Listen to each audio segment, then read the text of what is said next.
Mayor Mark Carnevale is unable to attend our meeting today, and he sends his sorrows. He's not deathly ill, he's just ill enough to pass germs.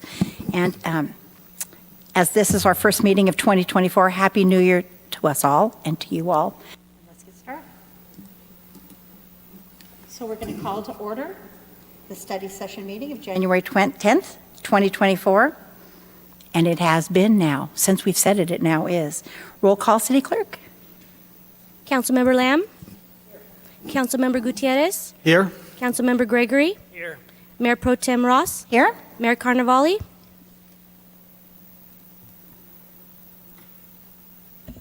Thank you very much. And do we have any changes to the agenda? I have no changes, Mayor Pro Tem. And nobody here wants to remove anything? Okay, great. So then we will be, well, you all just wait here for just a little bit. We're going to go into closed session, and we have a conference with legal counsel, potential litigation pursuant to Government Code 54956.9, paren D, paren 4. Just one matter. We are now recessing to closed session. That pretty much means you have to come. I'm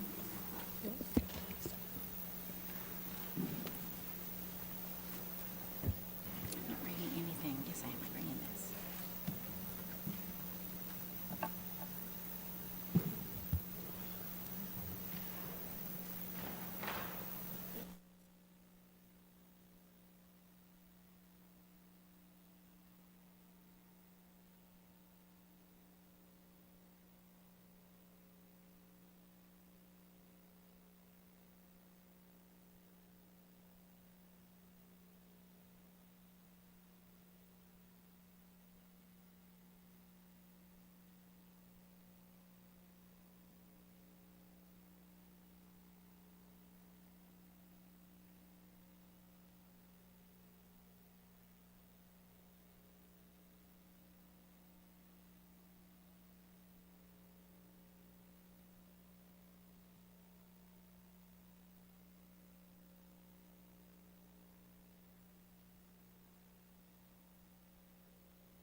much for your patience.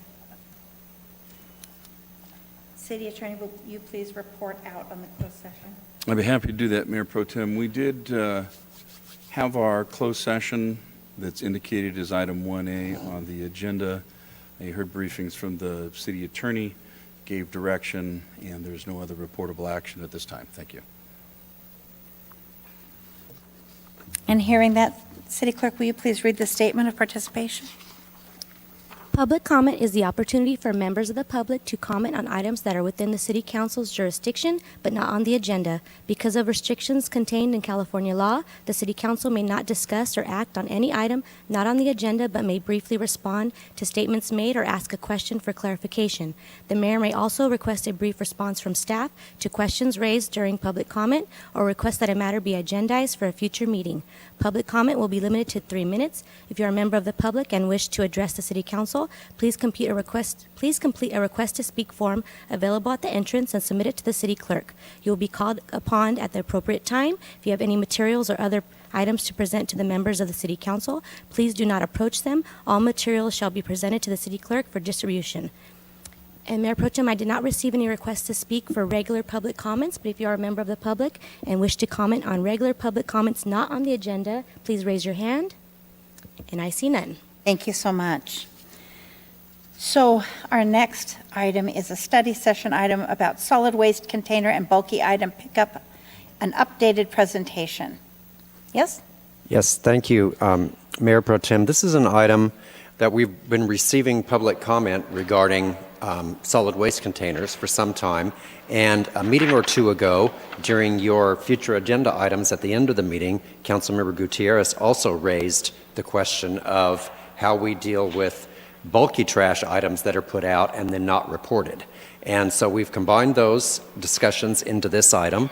And Justin Gardner, our code compliance manager, has also worked with Public Works staff to make sure that we have the information necessary for this, and he's going to provide the presentation for you. Justin. Thank you, Justin. Go right ahead. Good afternoon, Mayor Pro Tem, Council. Thank you for having me back again. We're going to do a study session today, and I'm here to talk trash. Trash talker. Trash talking. So this is a slideshow that myself, as well as the Public Works Manager, Deanna Pressgrove, put together regarding these topics. A little bit of a background. Currently, the City of Cathedral City does have a municipal code, several municipal codes addressing solid waste containers, bulky item pickup, and illegal dumping. Code 13.80.090 states that it is unlawful and shall be a public nuisance for garbage and trash containers to be stored in front yards and visible from the public right-of-way except on scheduled waste collection days. There is some language in there about hours after collection of when they should be put back away. There's also, I'd like to note, a section specific for our R1 zoning or single-family residential districts, 9.14.120, that also mirrors the language here stated at 138090 for the same thing, that they have to be stored without of public view. So we do currently have a franchise agreement with Burtech in regards to big, large, bulky items and pickups. I want to give some kudos to our Public Works Manager, Deanna Pressgrove, and her team over there at Public Works for keeping up with the demand there, as well as managing that franchise agreement. They've been doing a fantastic job. With that franchise agreement with Burtech, we do have a couple things here for residential curbside bulky items. One thing you'll notice is that the magic number with all three of these items is 4. There are 4 bulky items that are allowed to be put out per week to then be collected by Burtech. One of those things I'd like to point out, it maybe would go more into the recommendation slide, but we'll jump ahead a little bit. But for the multi-family communities, we're still limited to 4 bulky items per week. The caveat there is that they have commercial dumpsters that can be serviced, working with the property managers of the multi-family communities. That commercial dumpster should be utilized to take more trash, so that's why they landed at 4, but it might be worth considering upping that number because there are more families in a multifamily community. The question has been asked through code compliance as well as Public Works about can a neighbor directly call Burtech because they observed a bulky item outside on behalf of their neighbor? Because you as a property owner can call Burtech yourself and have things picked up. You can see there at bullet point 1, you can get 4 items a week. The answer to that is no. I cannot call Burtech on behalf of my neighbor and have it picked up, but what citizens of Cathedral City can do is utilize the My Cathedral City app, snap a photograph of the bulky item and submit it up through the app to be processed through us, who Deanna and Public Works will then coordinate with Burtech to have those bulky items picked up regardless. So can you expand on that as to why anyone seeing trash laying by the side of the street, a bulky item, can't call and report that to Burtech? Deanna? It's Burtech's policy to take direction only from the property owner. In the past, they have gotten into situations where they have picked up items scheduled by a neighbor for something that was in front of somebody's property, and those items were not to be picked up. And so then they had to replace them. So in the one case that we had here in Cathedral City many years ago, a person was placing out items for their son to pick up that day. It was a whole bedroom set. Burtech Waste Management at the time picked it up and then was responsible for replacing the entire bedroom set. So their policy is they will take direction from the property owner. So I just encourage residents to send in, if you see items out at the curb longer than trash day, to send it in through the My Cathedral City app, and that'll give me the ability to decide whether Burtech picks it up or whether we send an illegal dumping crew to pick it up, depending on what's placed out at the curb. There are some cases too where we'll see a renter has moved out. And in those cases, I will pull code compliance in so that we can get with the property owner and they will send someone out to clean it up as well. So there's different scenarios. So if I have a bulky item and I place it out by the curb, is it legal for me to do that and just leave it there? You need to call it in. Is it, but I just. Oh, I just you're wanna the leave it. property owner. Like you gave the scenario that somebody pulled out furniture and they left it by the street. Yes. Burtech picked it up, and somehow they're saying, oh, that wasn't meant to be picked up. Was Right. it legal for them just to leave it there by the edge of the street? Not technically, no. Is there an ordinance that covers that? So there's an ordinance that covers illegal dumping. There's an ordinance that covers, solid waste containers out at the curb. I would say no, that it's not necessarily illegal to do that until we hit a threshold that it's been out there for too long. If we're driving by and we're seeing something 48, 72 hours sitting on the curb, that would be a reasonable assumption that it's not waiting to just be picked up by a family member, or you had it out there for a friend to collect if it's out there for multiple days. But at current, I don't believe we have an ordinance that says it's all stopped, completely illegal to put any items out on the curb. So we could just leave them out on the curb, is what you're saying? We don't have an ordinance that says it's, I We would thought the ha- ordinance said We would have to that you do, can only place them out on the day that they're to be picked up. so we would have to do some more investigation with it. We'd have to knock and talk to the property owner. If it came through the My Cathedral City app, or if we were out and doing it proactively and seen something out at the curb, we can begin that inspection process and find out and talk to the property owner if they're available. Is your intention to dump this? It or just is seems like we're making this very difficult when something's obviously trash left out at the curb. If somebody calls Burtech without involving Public Works, Burtech doesn't come that minute. You call Burtech and then they come on the next trash day. Correct. If you call them the day before trash day, they come the week after. They usually want a few days, at least 24 hours before the trash day. So if my trash day is on Wednesday, the last you can call is by end of business on Monday. So if somebody is calling on an item that's out there on Monday, or Saturday and Sunday most of the time when people are calling, it's been out there for several days laying on the edge of the curb. But you're saying Burtech's policy, which apparently we're okay with because we negotiate with Burtech, is that, well, that might be something good So I don't want to take it because somebody in the past said, oh, I was saving that for my son. I'm saying, well, wasn't the position is that was unlawful for you to store it out there at the side of the road, so it got taken away. We need to tweak up our ordinance to say, well, if you leave something out by the edge of the curb in the right of way, and more than 24 hours, it's trash and may be disposed of at the city's discretion and their contractors, then maybe we need to do that. But it just seems to me to say, well, that's just Burtek's policy is people can leave trash out there and they have to involve Public Works, and I see an advantage of that in the sense that maybe it will keep track, but the catch-22 is you have limited capacity in code and Public Works. So we have tried, and things seem to work a lot better, like graffiti and other items that they just need to go, that we have a more streamlined way for citizens just to deal with the vendor directly. Right. And so I'm saying, well, I'm not trying to say there aren't going to be a lot of circumstances where code might get involved if you have an apartment that's getting moved out, or you have a pile of trash and it's every week after week and this type of thing, and it's great that Public Works can do things and send staff. But it would seem like we would also have a more streamlined way to say, hey, if somebody just calls Burtek directly and says there's a mattress laying out here, and it's in front of somebody's house, but it's in the right of way and it's obviously trash and it's been laying there for 3 or 4 or however many days we want to say, but it would seem after 24 hours, if that's what our code says, that Burtek, Right. it would be declared refuse, and Burtek would be able to take it without worrying about whether somebody comes back. Somebody comes back later and says, that was mine. Burtek should be able to say, well, I'm sorry, but you left it out there and it became refuse after 24 hours. So towards the end of this presentation, we do have some recommendations to update our ordinance as it is. Public Works has more buy-in into the bulky, large items, and this with the franchise agreement with Burtek.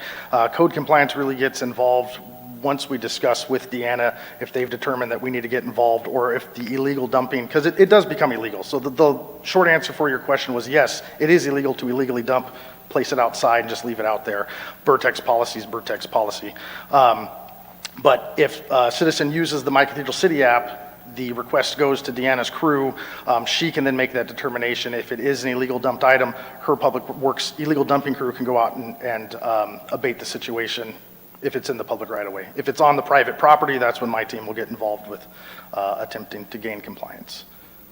But that being said, in the calendar year of 2020. I read the staff report, so I have a preview of what your recommendations are going to be, and you don't include something of this order. So that's why I'm bringing this up at this point. I understand you're going to have some other things you're going to ask for. We can but include that and wrap it into the other I recommendations. would ask that you consider wrapping something in there, because even if it's for Deanna's crew, or Deanna ends up calling Burtek and saying, yes, we've determined, and code's going to follow up with the property owner, but in the meantime, we don't want to leave it laying out there. Well, because that's why we don't do that with graffiti. We want to get it out of there, and then you can Right. follow up the property owner, take a picture of it or whatever you want to do. But it would seem like for the off and on trash, my guess is you're probably not gonna, it's gonna be like what we're gonna get into with other containers. One of the issues is by the time somebody gets out there and looks at it and all that kind of stuff, sometimes it's gone. So Right. you're gonna have some of this with the trash, but doesn't mean that it's not sitting there sometimes for weeks, because citizens do have things, many citizens have better things to do than to constantly call in. But when something is out for quite some time, a lot of times they just want to go do it. Sometimes just go pick up the trash themselves or pull the bulky item over onto their own property. I've heard, people have told me, that they will sometimes do that just to alleviate the problem, because they're not really trying to for these one-off things especially, to create some big enforcement issue. They're just trying to solve Right. the immediate problem. So we have an issue of whether something's left out there for several days and there's a claim that it might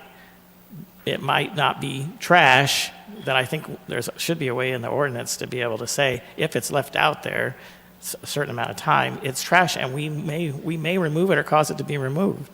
We would have to consult with the city attorney as well as our legal group on that. I know there are some constraints with privacy, even though you put it into a trash receptacle, put the trash receptacle out at the curb, there are still privacy constraints there. As far as a code compliance issue, There are? typically we would have to give proper notice and due notice before we take any enforcement action, so then we go back into the timeliness of the stuff sitting out Well, there. that would be a whole interesting other discussion. My understanding is there aren't a whole lot of, once you put trash out by the curb, there's not a whole lot. Other than the fact that we have an ordinance that may say you can't dig in the trash. But as far as somebody saying, well, that still belonged to me in my trash can out by the curb, I don't, as far as I know, I'm not the lawyer, but as far as I know, that would be a pretty crazy argument.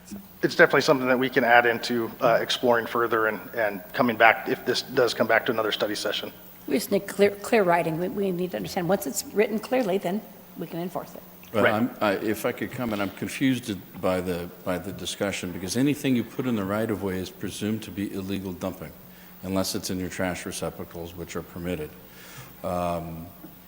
We can allow people to put bulky items, and we have allowed people to put bulky items out there for pickup, but they should be only put in the right-of-way per the specification for when a call has been made and a pickup's going to happen that day. They shouldn't sit out there any other time. And if we have that, we should be tagging people saying this is inappropriate to do. There shouldn't, I know it's a common practice for some people to put out a table or a bike that says, free, take me, something like that. Technically, that's illegal. That's a discretionary item as to whether you want to enforce that, let it go a day, see if it's not, or have a crew pick it up. But right now, it's all illegal unless you've organized it and put it out on the day for the trash pickup. Well, the root of this discussion is, though, that the trash company, through their policy, is saying, I can't take something that's been called in unless it's called in by the property owner, because I don't know whether it's trash or not. And we're saying, well, what do we need to write in our ordinance that says after it's out there, as you're already saying, illegal, and it's illegally dumped? Why do they have to get the property owner's permission to say that it's trash? Why can't it be a public nuisance enough for us to just What we have would our do vendor is take look it? at the franchise agreement to see if they have an obligation to pick up anything that's in the right-of-way. I do not believe that they do unless we... So the program says if it gets called in, but they're taking the stance it has to be called in, and it may say in it called in by the property owner. What we're saying is, why can't anyone call it in? And if that takes a change in the franchise, then that's okay too. What's not okay is just to say, well, that's just the way it is, and so, The question gets back to who pays for that. I'm imagining that Deanna might know how many free bulky item pickups we have per resident per year. Is it 1 or 2? It's 4 per. 4 items per week. or per week, but it's not getting utilized because they have to call it in. Do I have the right to 4, so I can call in for my neighbor one of my 4? I don't think that's the issue. The issue is they apparently have a policy because they're concerned, and they had in the past somebody make a claim apparently on some of the property that had been left out there. And so their position is, well, we're not going to pick it up unless we have the property owner's permission. Well, and I would say it's probably not Burtech's job to police our public rights-of-way of trash unless we've contracted with them to do that. We could probably look at it. So technically we have. We report, but it usually comes through Public Works, that there is property on vacant lots. Nobody contacts a property owner.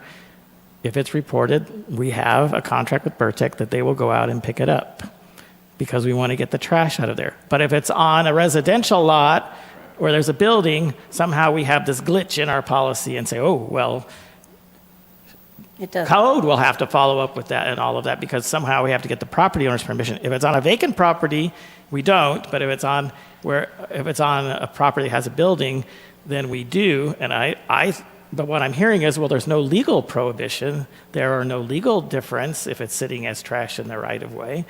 Then So I'm asking why. Pick it up with its own crews if it wanted to. All I'm saying, I don't know that we've contracted with the refuse company to. Oh, we don't know that either, but we're just asking that if we need to change the law, that we look at changing a law, or if we need to change our contract with the refuse company, that we change it with the refuse company. If I hear you right, what you're saying is, and please correct me if I'm wrong, that anything that's on the curb, I'm going to call it, that little strip, and I don't think that's us saying that we're against them picking it up, but I think it might be Burtech saying we don't want the liability of picking it up. We have to give them some writing that says we're not going to hold you liable for picking And it up. that's why I'm saying, well, I don't know if there is any liability, but if there is, why can't we make the ordinance say that it's clear that they're allowed to, yeah. If, Councilmember, if I may, I think the workaround that we've come up with, and Deanna, correct me if I'm wrong, is the utilization of the My Cathedral City app. So, property owner may not be able to call on their neighbor to Burtech directly and give up one of their 4, but they can utilize the My Cathedral City app, and then it'll get taken care of. And I hear regardless. you, and that is a solution. I'm saying, why can't we have another solution that does not involve the use of city staff for these occasional? Got it. If I can interject, I think too, maybe, we usually come back in May with Burtech, so I think between now and then, we sit down with Burtech, and that'd be a good discussion to talk about. We could definitely set up parameters. If this is where it's located, it's right here at the curb, like, it's trash, so if it gets called in, schedule the pickup. Hey, Yeah, we can definitely sit down and talk to them and then bring it back. yeah, it doesn't seem like a difficult thing, although, We you just know, have to be sometimes there very are things clear. behind the scenes, so I can appreciate that. Yeah. But when we're getting, well, that's just the way we do it, then that's Right. not a good No, answer. we can, let's definitely sit down with Burtech and talk about it and work on it and then bring back an update. And maybe it's something, as long as we're very clear at where it's located, then the resident can call it in and get it picked up. Okay. And then skip the app if they don't want to use it. And do we have writing that says how long it can legally sit on the curb? I put my camping equipment out there because my brother's going to come pick it up and go camping this weekend. The ordinance says on the trash day. It So can- you're yeah, at 6 just that a.m. day. on the trash day. Okay. Or the night before, you can place it out, Okay. but that's it. Nope, that's super Just clear. like the carts, yes. And I didn't know we had an ordinance for that Yes. because I thought it was said that we didn't and that we were going to work on that. No, we do. So, okay, We do. thank you. You're welcome. Mayor Pro Tem? Now, okay. Great suggestions and great comments by our council member here. Now, one thing that we have not discussed is the constant problems that we have, people not calling it in, whether it's the owner that occupies the property or a tenant that occupies the property. These are constant problems that continue throughout the city. Most of the problems throughout the city are not the property owners, but the tenants of the property. We need to solve that problem. We need to make sure that once we clarify that who can call in or not call in, whether it's me or the neighbor or anybody, we have to clarify that, that's for sure. Now, the constant problem, it is not my job to call in for my neighbor and do my neighbor's job. And it's not my neighbor's job to call in on my behalf. Now, we need to clarify that. How is that going to be clarified? Well, we have the best service. Burtech has the best service that you call in for bulky item pickups. They do it. It is unbelievable. Now, not every city has this program. We do. We are very fortunate. We don't take advantage of it. And the ones that don't take advantage of it, which education-wise, it has every 6 months, we get the booklet from you that states where we can call in, how we can do it, and how many items can be picked up. It's very clear. And it's in English and Spanish. So it's not just in one language. Now, that problem is going to persist. We need to come up with an ordinance to find the property owner, not the tenant. We need to come up with an ordinance to find the property owner on the first violation, $25 per item, $50, whatever it is, per item, up to a certain amount of items. Second violation, double. Third, tripled. And from there forward, it's tripled. We need to stop this. If you drive throughout the city, in any neighborhood, pretty much, but especially in the areas that have more income properties than others, which is mainly south of Ramon Road, the problem is huge. On Friday, I had my weekly meeting with our city manager, and we discussed this issue. On my way back home, one block, just a small block, I took 6 pictures of people, this was on a Friday, of people that had illegal dumping, or you can say items, bulky items, on the sidewalk. Also, we're not talking about it yet, but people that want to walk through the sidewalk cannot walk on the sidewalk. They have to actually get on the street because these items, you're talking about refrigerators, couches, sofas, a lot of items. So we have to definitely somehow come up with an ordinance to nip this in the bud and stop it for once and for all. Otherwise, this is a great discussion where we're talking about who can call. That will alleviate the problem. It will not stop the problem. Now, if we start hitting the homeowners in their pockets, they're going to talk to their tenants and say, hey, you better stop this. And he'll forward the fine to the tenants. I guarantee you. So that's my point. That's what we need to work on. Thank you. And I did pull some we can take a look at ways to build that into our processes too. Let's let Justin go through the presentation, and I'll keep track of all these things that we need to resolve, come back around to, and make sure that they're part of the solution. I would like to point out, however, that I pulled the statistics from our My Cathedral City app. For the 2023 year, from January to December, citizens used the My Cathedral City app 1,257 times to report illegal dumping.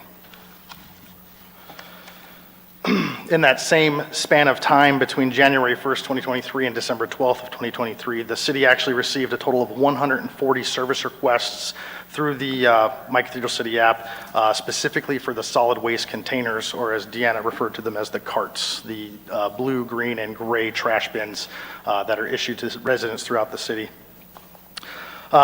78 of those 140 were actually single source initiated. The remaining 62, or 44%, are from a conglomerate of sources comprised of city employees, anonymous sources, and other residents. During that same period of time, the city also received, through the My Cathedral City app, 2,077 total requests for code compliance, the top 3 being 480 for code compliance issues. These would be businesses without licenses, illegal construction, so on, followed by landscape that was not maintained or parking on landscape, and then inoperable vehicles.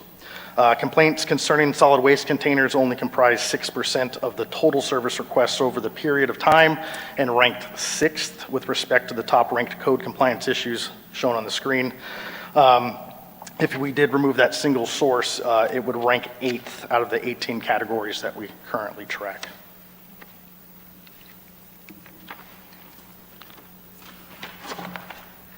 I went ahead and shared the address locations of all 140 complaints for visible solid waste containers throughout the city in that calendar year. Here's a heat map that shows where majority of those complaints originated. Justin, let me stop you for a second there. Now, I'm one of those that stopped reporting them. People stopped reporting them to me because I told them to wait. Okay? Now, when you talk about people not complaining, it doesn't mean that the problem does not exist. We have an ordinance. They have to follow the ordinance, just like we have many other laws and ordinances to follow. Sure. Now, do you know how many people are registered in My Cathedral City app? I do not. Okay. Well, I guarantee you that it's not 55,000 people, which is the population that we have in Cathedral City. So if you look at the percentages, it is extremely little percentage. Now, people, the reason they stopped reporting this is because they stopped because we as city employees and council have not responded to their request. They are tired of us not doing anything about it. That's the main reason. It's not that the problem doesn't exist. I agree with the problem, and it being an existing problem based on the ordinance as written today. However, through statistics, as we've shown here, citizens are still utilizing and requesting our service, as evident through 480 complaints for code compliance and so on and so forth. So citizens are still utilizing the app, calling in web-based complaints. It gets cycled through our administrative assistances and then get assigned to a code officer. So we are still actively closing cases. Since my tenure here, when I arrived in August, we were almost 2,800 open cases throughout the city. We've begun to whittle that down. We're just now over 1,100. So we are actively out there tackling code cases within our priority matrix. Citizens are still actively reporting incidences. We have what we consider the red team, where we'll assign a code officer to go out proactively, utilizing the My Cathedral City app to identify issues that might not even be in code compliance's wheelhouse, but in the city's wheelhouse, and getting those complaints driven up to the proper things, whether it be Public Works with Deanna's crew, back to us in code compliance, or whoever else might be tackling the issue. Further in the discussion with the heat map, you can see a detailed breakdown now of how many complaints that we've gotten specifically for solid waste containers being visible from the road right-of-way, starting from January down to December, and over. Most of those were single source originated. The most common issues observed by code compliance staff with respect to solid waste containers included improper storage, containers that are visible from the road right-of-way. A large number of residents throughout the city maintain their solid waste containers adjacent to the garage, sometimes in front of the garage. In some neighborhoods, such as the Cove, this is the only feasible option, as many of the homes there do not have site gate access. Also, storing solid waste containers inside closed garages causes unpleasant odors to sometimes seep into the dwelling. It also provides even more safe harborage for rodents and insects. May I just ask you a question? Yes, And ma'am. I'm telling you, it's a question I already know the answer to, but I just want to get it on the record. You are not suggesting that the only time we pursue this is when you get a phone call. If an Negative. ordinance is being broken, it should be pursued, Yes. whether somebody's complained about it or not. Absolutely. Okay. Just want- With kind of going back to our last study session when we had with vendors, where all laws are laws and they all should be enforced at all times. And then we had someone interject about speeders or people on their cell phones. And is it feasible to have the traffic detail go out and write every single person a ticket that's on their cell phone and driving? We can't do it. It's impossible. There's too many. We're outnumbered. A lot of code cases are the same, and that's why we have a priority matrix.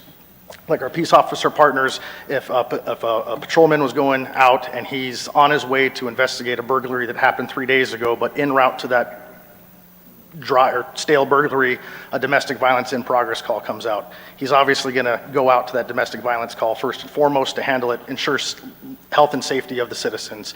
The same rules kind of apply for code enforcement. We do have priorities in our call matrix. An unfenced excavation where a child can fall into is going to take a higher precedence. We're going to go out there, we're going to do a summary abatement, an emergency abatement, make sure that hole's covered and a kid can't fall in it. Same with unfenced pool. That Okay, so I get that, there's priorities. That being said, is there ever a time that code enforcement just drives down the street and says, look, there's a problem right there? Or do they always wait for something major or a phone call? Is there ever a time they say, look, there's garbage cans that are sitting out in the front of the driveway? So each code officer has some discretion in their management, case management. But I can only ask you, because you're here. Correct.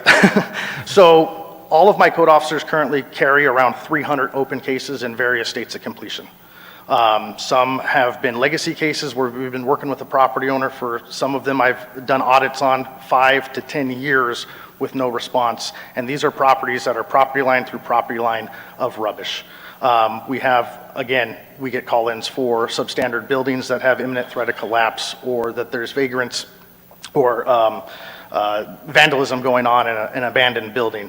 So even if they were driving down the street and saw that trash can, they may be compelled to respond to higher priority stuff and then come back to that trash can or come back to something else. So you can, and in turn you can show us, situations where code enforcement is actually doing something that they haven't been requested to do. Yes, my officers have been proactive. We've been attempting to put a lot of emphasis on closing out some of these legacy cases that have been hanging out in the city for many, many years, because as we get those cases down, these complex cases that are health and safety related, or as we're tackling things that have become more important to council, like the vendor operations, that takes a lot of resource and time to accomplish, as we get those numbers down, it alleviates the need for them to only be reactive, and they can begin to become more proactive. We can't inundate ourselves with going out and being super proactive with a lot of stuff when we have all these cases that have been sitting sometimes in limbo, like I said, for 5+ years at the city. So we need to get resolution, especially on those cases that do have a health and safety risk involved with it. We have some photographs later in the presentation that kind of paint that picture as to maybe why, or answer that question as to why are a trash can placed up against the house that I can see from the street isn't being addressed because we have these other higher priority cases that need to be resolved. Thank you. You're welcome. With the increase in some of the My City app cases for solid waste containers being visible, I went out and sent an officer out on a study patrol, if you will. He conducted a patrol in the Panorama neighborhood of 13 streets. Each street contained between 60 and 70 homes, and we can make the argument there that if each home was given 3 waste containers, the brown, the blue, and the gray, we could roughly have 210 bins or carts that could be visible at any given time, any given day on those streets. This is just one sample of one neighborhood, but this is a common theme throughout the city that you may see. And again, not all observed properties had easily observable pedestrian entrances to the rear yard. The blue there to the left side of the property, as per the ordinance currently, is the only authorized place to store the solid waste containers unless they put them actually into the garage. Most commonly in the red boxes is where our code staff saw solid waste containers being stored predominantly throughout this sample of 13 streets in the neighborhood. A little bit more detailed map. He went from a south to north direction, traversing each street on the west side of the Panorama neighborhood, and then classified into severity what they observed. Number of garbage bins observed on a street, 6 or fewer, they classified as very low, going up to 50 or more being very high, with majority of them being either none, very low, low, and then a couple being high, with a STIO being very high, with 50 or more solid waste containers being visible from the road right away. Here's kind of just a sample picture of what you would see any given day, not trash day, obviously, driving down one of the streets there in the Panorama neighborhood. You can kind of see behind one of the mailboxes on the right side of the screen, there's a blue trash bin being stored in the driveway improperly. But by and large, if you peer down the street, we're not seeing many solid waste containers out being improperly stored. There's another street in that same area, kind of painting the same picture of what you may see if you drove down there today. This is the majority of the cases that we're seeing. As you can see in both of these pictures, the properties are very well kept and maintained. There is no glowing code violation there that would suggest that they have excessive outdoor storage or junk, trash, and debris, or anything that's causing a health and safety violation. But you will see solid waste containers being improperly stored, which, as the ordinance is written today, it's all stop. It is a violation. It deserves to be enforced as written. I can see it. There's no option there. I am compelled to enforce this if we're able. May I just challenge that? Yes, ma'am. So what do you do with people who have handicap pickups? You can't ask Burtec to open up the gate and go into their backyard. They might let the dog out. They might get attacked by the dog. Deanna, if you can get on this. I do believe that they can have behind gate pickup with Burtec. That's something that they can call and schedule to have done. No, but if that's your week to week and you're handicapped, most likely you would want it, you'd have a particular sticker that showed a handicap or something like that, and you'd be able to set it next to your house so that Burtec wasn't exposed to unknowns behind some tall gate. But they will, and they do. We have quite a few up in the Upper Cove where they do go behind the gate, and they pick the cart and they bring it out front to the curb, service it, and then they put it back behind the gate. Behind the gate. Any problems ever? You know, anything like a landscaper getting in the backyard, I'm sure we've run into accidentally letting dogs go, but none that's been reported to me that we've had any issues with that. But that does bring up a good point that some of these property owners may be elderly, handicapped, have some other kind of thing impeding their ability to bring these behind a pedestrian gate. Also, a lot of properties may not have paving on the way to the pedestrian gate, so you have a transition from the driveway into dirt. There may be landscaping issues that get in the way. In some homes, this is not a one-size-fits-all for every home. Not every home in Cathedral City was created equal. Some make it incredibly easy to perform this task. Some make it almost impossible. Right, and if I could just, As far- Mayor Pro Tem, if I could just, I just want to add, I know you have more that you're going to cover here, but we don't, do you know what the requirement is for setbacks from the side on residential houses? It's, as far as feet, how many feet have to be 5 there? feet. It's 5 feet. So, Between homes? yeah, yes. I don't off the top of my head. I'd have to I think consult it my is. building official. 5 feet Five- from the wall. 5 feet, and the state keeps talking about lowering that for new construction. And so I just think another thing that gets lost in this discussion is that there's an assumption that everyone can, even if they have a gate, that they can take back the trash can and that they can store it safely behind the gate. But we've never really taken that in, as far as I know, and many cities haven't ever taken that into consideration when it comes to setbacks. Correct. And a trash can is going to stick out, 3 feet? So if you have 5 feet, if you're lucky there, and as you're saying, many of them, even with gates, may not be paved behind the gate or paved between the Correct. the driveway and the gate, and they managed to get the trash can back there,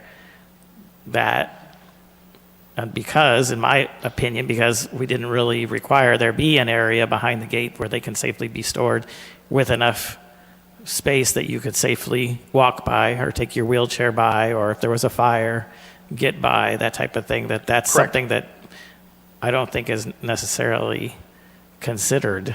I don't believe it has, and you're spot on with emergency egress, that could pose a huge hazard. My parents have lived here in Cathedral City since the 90s, and I know even as a young man, taking the trash at my responsibility to take the cans in and out of the side yard, and it had always proved incredibly difficult because that's where the pool equipment was as well. So I had about a foot between the block wall, the pool equipment, and where the trash cans were to get by with them. We can't, at their property, can't get the trash cans further into the backyard on that side yard due to the pool equipment. So if we want to take the green waste can, it has to come out of the front all the way around the opposite side to get to the backyard. So that's a good point. More of the egregious type visuals that you might see. Here's an example of some of those. This is what you would probably see maybe on the Estillo Road, is if they are improperly stored. Well, I take that back. All of the photos that I showed you are improperly stored. Some had a very much nicer aesthetic than these ones, but the picture on the right shows a multifamily unit. There really isn't anywhere to put all of those trash cans. If that's a 4-family unit, there's 3 cans per family. I'm just old infantryman, I don't do well at math, but that's a lot of cans to try to hide behind the blue fence there. So, but as it sits right now, that property owner would be subject to administrative citations daily because we can drive by and see them. A lot of this is also not overflowing trash cans.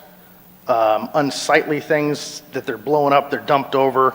My neighbor puts out his trash can, but we have, a pack of feral dogs in the neighborhood, and every time he leaves it out too long or outside, it's blown up everywhere, and there's trash strewn about. Most of these requests to code compliance is simply that they're visible, that I can drive by and see it outside, and that's against the ordinance. And those people who are putting in those requests are correct. As the ordinance is written right now, every one of those properties, as pristine and pretty as they were, are all subject to administrative citations daily if they do not move those solid waste containers. However, here are some solid waste containers that have been left out as well. But this is a case that has been open since 2021. This is a habitual offender.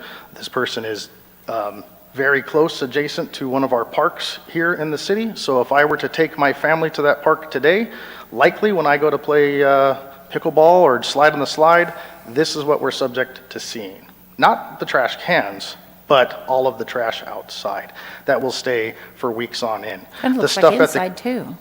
I'm sorry? Kind of looks like inside too. Yes. It's all trash. And so that raises another issue for code compliance, because now that's going to compel me and to send my team in to ask them for permission to do an interior inspection, inspect the backyard, because if I can see this when I drive by and your garage happened to be open, that's a fire hazard, that's rodent harborage, that's hoarding. This is a big issue, and it takes up a lot of time to correct these issues. So did my code officer maybe drive by multiple of those other pictures on their way to this house? Yes. And that's because this house is going to take us a lot more effort to get into compliance. This is where we're going to be issuing notices of order to abate. This is when we're going to be looking into reaching out to our legal team to get inspection warrants, and then maybe even abatement warrants, or even other litigation like restraining orders, because this person has a history, or this property owner has a history of repeating this exact photograph over pardon me, over and over again. So they'll get it cleaned up, and then a few months will go by, and for whatever reason, the home will blow out into the front yard. We start the process over with them again, and then they'll clean it up and get on track, and then it happens again. So these types of things are eating up our resources and our availability. Here, kind of showcasing other higher priority calls, again, as to what we're focusing on. The picture on the left, I like to refer to as spaghetti electrical. That is all illegal wiring installed into an illegal garage conversion. The property owner there actually was stealing electricity. They hot wired behind the meter, stealing electricity from Southern California Edison, which in and of itself is a huge fire risk, which then could also end up destroying, half a neighborhood if this property catches on fire due to all of that spaghetti electrical and stealing the electricity theft. And then to the right of that is another common property that we deal with. Unfortunately, the property on the right is a lot more common throughout the city than any of us would like it to be. This is, again, property line to property line, multiple junk, dismantled, wrecked vehicles, and property line to property line of accumulated rubbish. This case has actually made its way up into litigation, and we had to file criminal charges against the property owner to compel them to come into compliance. That being said, again, a lot of paperwork goes into that, a lot of writing goes into that, a lot of staff time does go into that because this is harborage for rodents, insects, and is a hazard to not only that property owner's health. Again, we're talking about emergency egress. If an earthquake were to happen or his house catches on fire, their house catches on fire, their ability to make it outside safely is incredibly compromised. So the enforcement approach, just like with most of our things with code compliance, we're in the business of voluntary compliance. We do not wish to compel anybody through enforcement actions. A simple knock and talk is where we would like to end it. A lot of property owners, just like drivers, aren't aware of their responsibility to become educated on the municipal codes and where they purchase their home. Just like if the driver, it's the driver's responsibility to understand the vehicle code. But if you were to poll 100 drivers and ask them, have you read the vehicle code, or have you held a copy of the vehicle code, they're likely going to say, no, that book's about this thick and $2,000. But the state has put the onus on them to educate themselves with common vehicle laws and violations, and they have to abide by those while they're driving. Same applies to home ownership. A lot of property owners just simply don't know that storing their solid waste containers outside adjacent to their property is a violation. So we'd like to knock and talk if we have the time available to do that and build that rapport with the citizens. We also utilize stickers on waste containers. We have on several occasions since my tenure with the city have gone out on a task force and put the stickers on the waste containers throughout certain areas. But again, it goes back to the property owner if they're paying attention to a sticker being put on their container. And then we could also elevate it to a courtesy notice. As current, that's where we're kind of hovering with this particular issue, is in that bullet point number 1, A, B, and C. We do have the ability to up that into more of an enforcement action with administrative citations, other notices, and ultimately legal action. One thing to point out, and it's been brought up in public comment several times, is outfitting the code compliance department with digital citation writers and printers. I have been in contact with Data Ticket over the last several months. During my tenure with the County of Riverside, we implemented this system, and we had 4 systems up and running.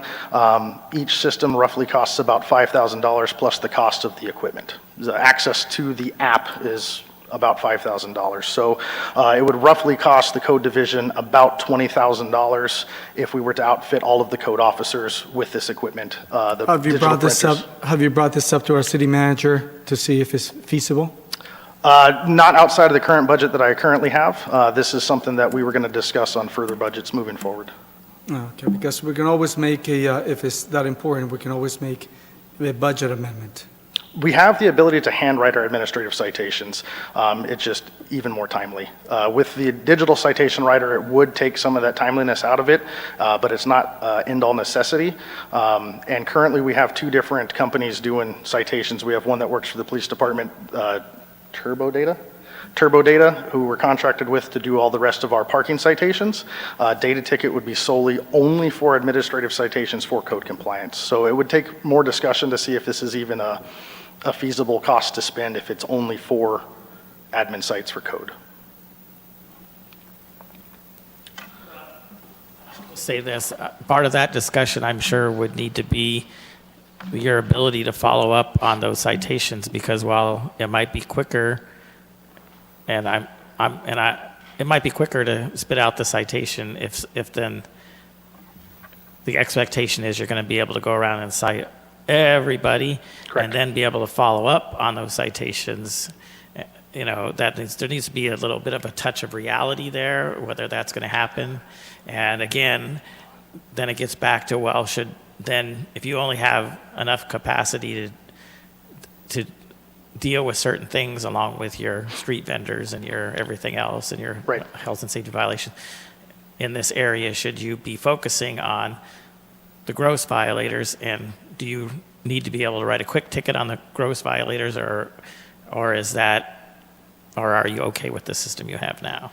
So, I mean, and I'm not saying that you have an answer to that right now. Well, I'll never turn down money and because equipment. One might also say, well, wouldn't it be helpful on some of these other, not just the trash, but some of these other ones if you had the ability? I was kind of surprised that you didn't have the ability to write an automated ticket, but so I'm not saying that you shouldn't go there anyways, but I'm just trying to throw in the little caveat. Even if you have the ability to write thousands and thousands of tickets, that's nice, but you just have to look at, well, do I have the ability to service that amount of citations? Right.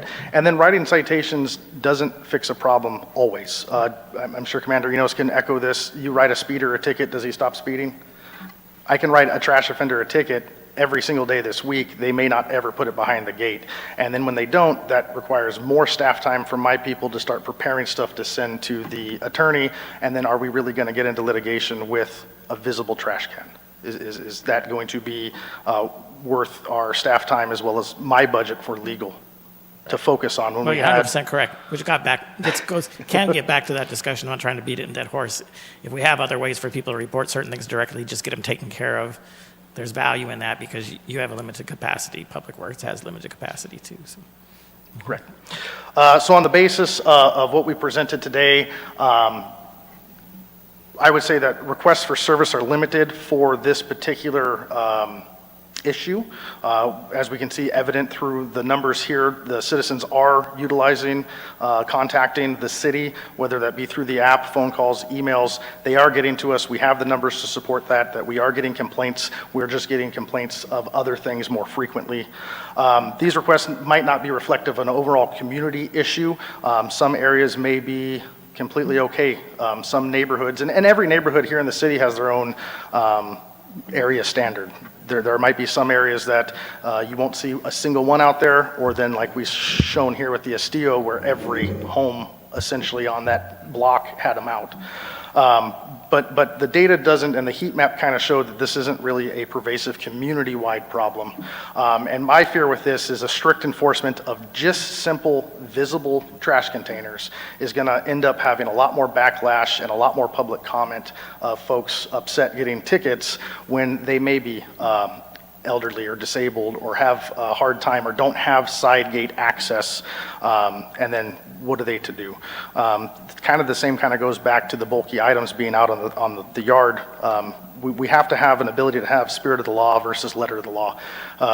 What if they put those bulky items out at the curb 4 days prior because they are disabled and their son-in-law happened to be there that day and on that day only was able to help them bring it outside, but they did put the call into Burtec? If we're going strict letter of the law and writing citations to those folks, I feel that it may cause more backlash than we're hoping for. And Mayor Pro Tem? Yes, please. I did, and I just have loved this discussion. I really appreciated your presentation, all the pictures. It really elevates my understanding of everything. And I am looking forward to our strategic planning session because many of us, our whole goal ultimately is to elevate the look of Cathedral City, in every way we can. So there's the voluntary enforcement part of it, and there's what staff can do to coax those folks along that are unwilling to do it voluntarily, and with Burtec's help and having an overview. So I think that session where we have some time to sit at a round table with a variety of people from city staff and community members talking about what we can do to help folks that need help, and coax the ones along, and to provide some resources for them is going to be appreciative because Cathedral City is going places. I mean, we're just wonderful. Thank you, John, for the engineering department has done a fantastic job with Date Palm. Got text messages about people being cranky because the streets were, and now they're, oh my gosh, look at our streets, So we're coming along. So I think that day is an opportunity for all of us to really put our collective good judgment together and see if we can come up with some solutions, positive and more insistent about what we want Cathedral City to look like. So thank you. Thank you, Councilmember. And my final comment would be, I am inherently uncomfortable with us just agreeing up front that we're going to not enforce some rules. Correct. So that's that is a Pandora's box that I don't want to open. And so if you're going to come back and say, let's get rid of an ordinance, well, maybe that's the answer. But I don't think the answer is ignoring the law. Correct. And again, we're not ignoring it by any means. No, I know, but you're not able to get to those because correct. they're a low priority. So is that, obviously none of us are going to say, let's hire more people. But either it works or there needs to be another solution. But it doesn't sound like this is viable. Correct. The way that the language currently sits, it's not viable. Again, the way that the language is currently written, it compels my staff to, if it's visible, that's against ordinance, period. I'll stop. So what Code Division's recommending for the council to consider is that we change the language in the ordinance to either grant code officers more discretion. So if we look at some of those properties where it's a pristine, Better Homes and Gardens property, landscaping's manicured, there are no other code violations, and they have the trash receptacles outside, that a code officer has the discretion to either address it or say, big picture, everything else we're seeing, this is good, we can focus on other more pressing issues, or to actually change the ordinance altogether to essentially allow solid waste containers to be visible from the road right away. But if we get into them being exploded and trash on the properties, we still have other ordinances available at our discretion to use to address those, like excessive outside storage, junk, trash, and debris. So we're still able to get those gross violators, but just take that step back from just simply it being visible is in and of itself a violation of the ordinance. I believe Councilmember Lamb was correct in saying we have time later to talk this through the small things. Justin, I completely disagree 100% with giving discretion to code enforcement officers for this. I do not believe that we should change something that we already have, and we're trying to beautify our city to allow trash containers and seeing them, because even though they're covered, the smell is incredible. Okay, and I don't want to have my home and invite guests over to come and actually view my neighbor's trash cans all over. Okay, some of them actually have 2 trash cans plus the recycle and the green one. Now, there's no way that we should try to, there's no cover-up for laziness. If we have people that are handicapped, yes, let's work with them. That is called pretty much, or seniors, that is called discretion, yes. But when you have families with 4 or 5 trash cans or all the trash cans out, and to make one suggestion here is setbacks, most homes is 5 and 5. But a lot of them, as you can see in your pictures, in your own pictures, they have gates right next to them. There's nothing impeding them from putting them back. Nothing. Now, I can drive down my district and you'll run out of paper and ink and whatever you have trying to write violations because every other home has them in my district. And are people happy? Absolutely not. They're tired of people not doing anything about it. Is it a huge, huge problem as far as safety? It's not, but if you read the book, A Broken Window Theory, that is a start of a neighborhood going down. And you will lose value to the property, and crime will increase. So I don't see anything wrong with beautifying our city. Absolutely nothing wrong.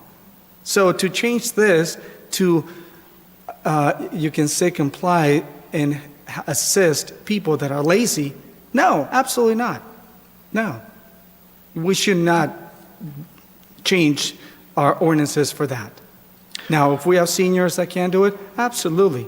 If we have handicapped people that can do it, absolutely. Now, if some people need additional time if they have an issue that they cannot freely, or they cannot have these not visible to the public, maybe we can work with them and give them extra time to do it. Now, I know that you're very short in staff. We should consider hiring at least 1 or 2 more once our budget gets ready. So that's what I think. But I don't think we should, just because an ordinance is there and it's not being enforced, that we should get rid of it. I think if that's the case, we should get rid of all our entire code enforcement issues and ordinances. Fair enough. What I did hear, though, is at first you had said, or from what I understood, was we're not going to change the language to use the word, or to give code enforcement officers discretion, but the follow-on points painted discretion. Who are my code officers to determine who has a disability, who's considered elderly, we would have to go property to property. Some of those pictures were put into this for the reason of showing the aesthetic. It's a beautiful home, it's well-maintained, it's taken care of. They could still be possibly disabled or have some of these other issues that would require discretion. So that's why I gave the 2 options of either take it out completely to alleviate the issue because it is such a low priority and not a health and safety violation, or change the language to allow discretion for the code officers to, when they are speaking to somebody, when they make that determination that, oh, you have a handicap or you're elderly or there's some kind of issue impeding the ability to screen the trash receptacle, because right now, the way it's written, if we don't change it, we don't have any discretion. We are compelled to address it if we're there and have the available time. Well, BirdTech right now has a service which, if you're handicapped, okay, they'll do it for free. Correct. Okay, and those 2 suggestions that you mentioned do not help Cathedral City move forward and to become a better neighborhood and a much, you can say, beautiful city. Can you imagine mentioning what we're talking about to residents of Palm Desert, Rancho Mirage, La Quinta, Indian Wells? Can you imagine suggesting this to them? Oh, let's just get rid of an ordinance because, you know what, we just, let them display their trash. Absolutely not. I'm not in agreement with that at all. Yeah. And I'm sure that many residents will not be happy about it. Mayor Pro Tem. Of course. Yeah. So it's interesting. I agree with you and I agree with council member and other. But I'm a little bit thrown off. I do agree, unless you can convince me better, that it doesn't make any sense to really just say, these are the rules, unless it's determined, and again, I think you'd have to define that, it's determined that you can't comply, then you don't have to comply. But your neighbor, if it's determined they can comply, that they can comply. So I think you would have to have, we talked about Pandora's box. You might open Pandora's box there where now the officer is giving to some discretion, so the officer makes a finding that you don't have to comply. Does the officer make the finding? Do they have to then bring the circumstances to somebody else to make the finding? Do we set up a whole commission that people come before and we present the facts case by case and make the finding? I don't know if, I mean, it would seem like if you were serious about that, you would have to actually look into, well, who makes the finding? What's the finding mean? Is it permanent? Is it only while that person lives there? You know, what? It seems, with that said, though, I'm kind of perplexed when you're saying that the way it's written right now, your officers don't have discretion. So you do have discretion. What's been happening in the 40-some years that the city's been in existence with all of our codes is that you exercise some discretion, and that starts with good management all the way through and processes that's prioritized, which I hear that you have. Correct. And I think that needs to be strengthened. I think that what maybe some of this is coming from is you have certain complainants that want to go around and point out some of the things that you've shown aren't really high priorities based on health and safety or even aesthetics when you have others that are higher priority. And I know that's been an issue that I have not been happy with before I was on council, and in many ways it's gotten better, but it continues to be an issue where if you have a neighbor that wants to get you, they can complain about all kinds of things to code.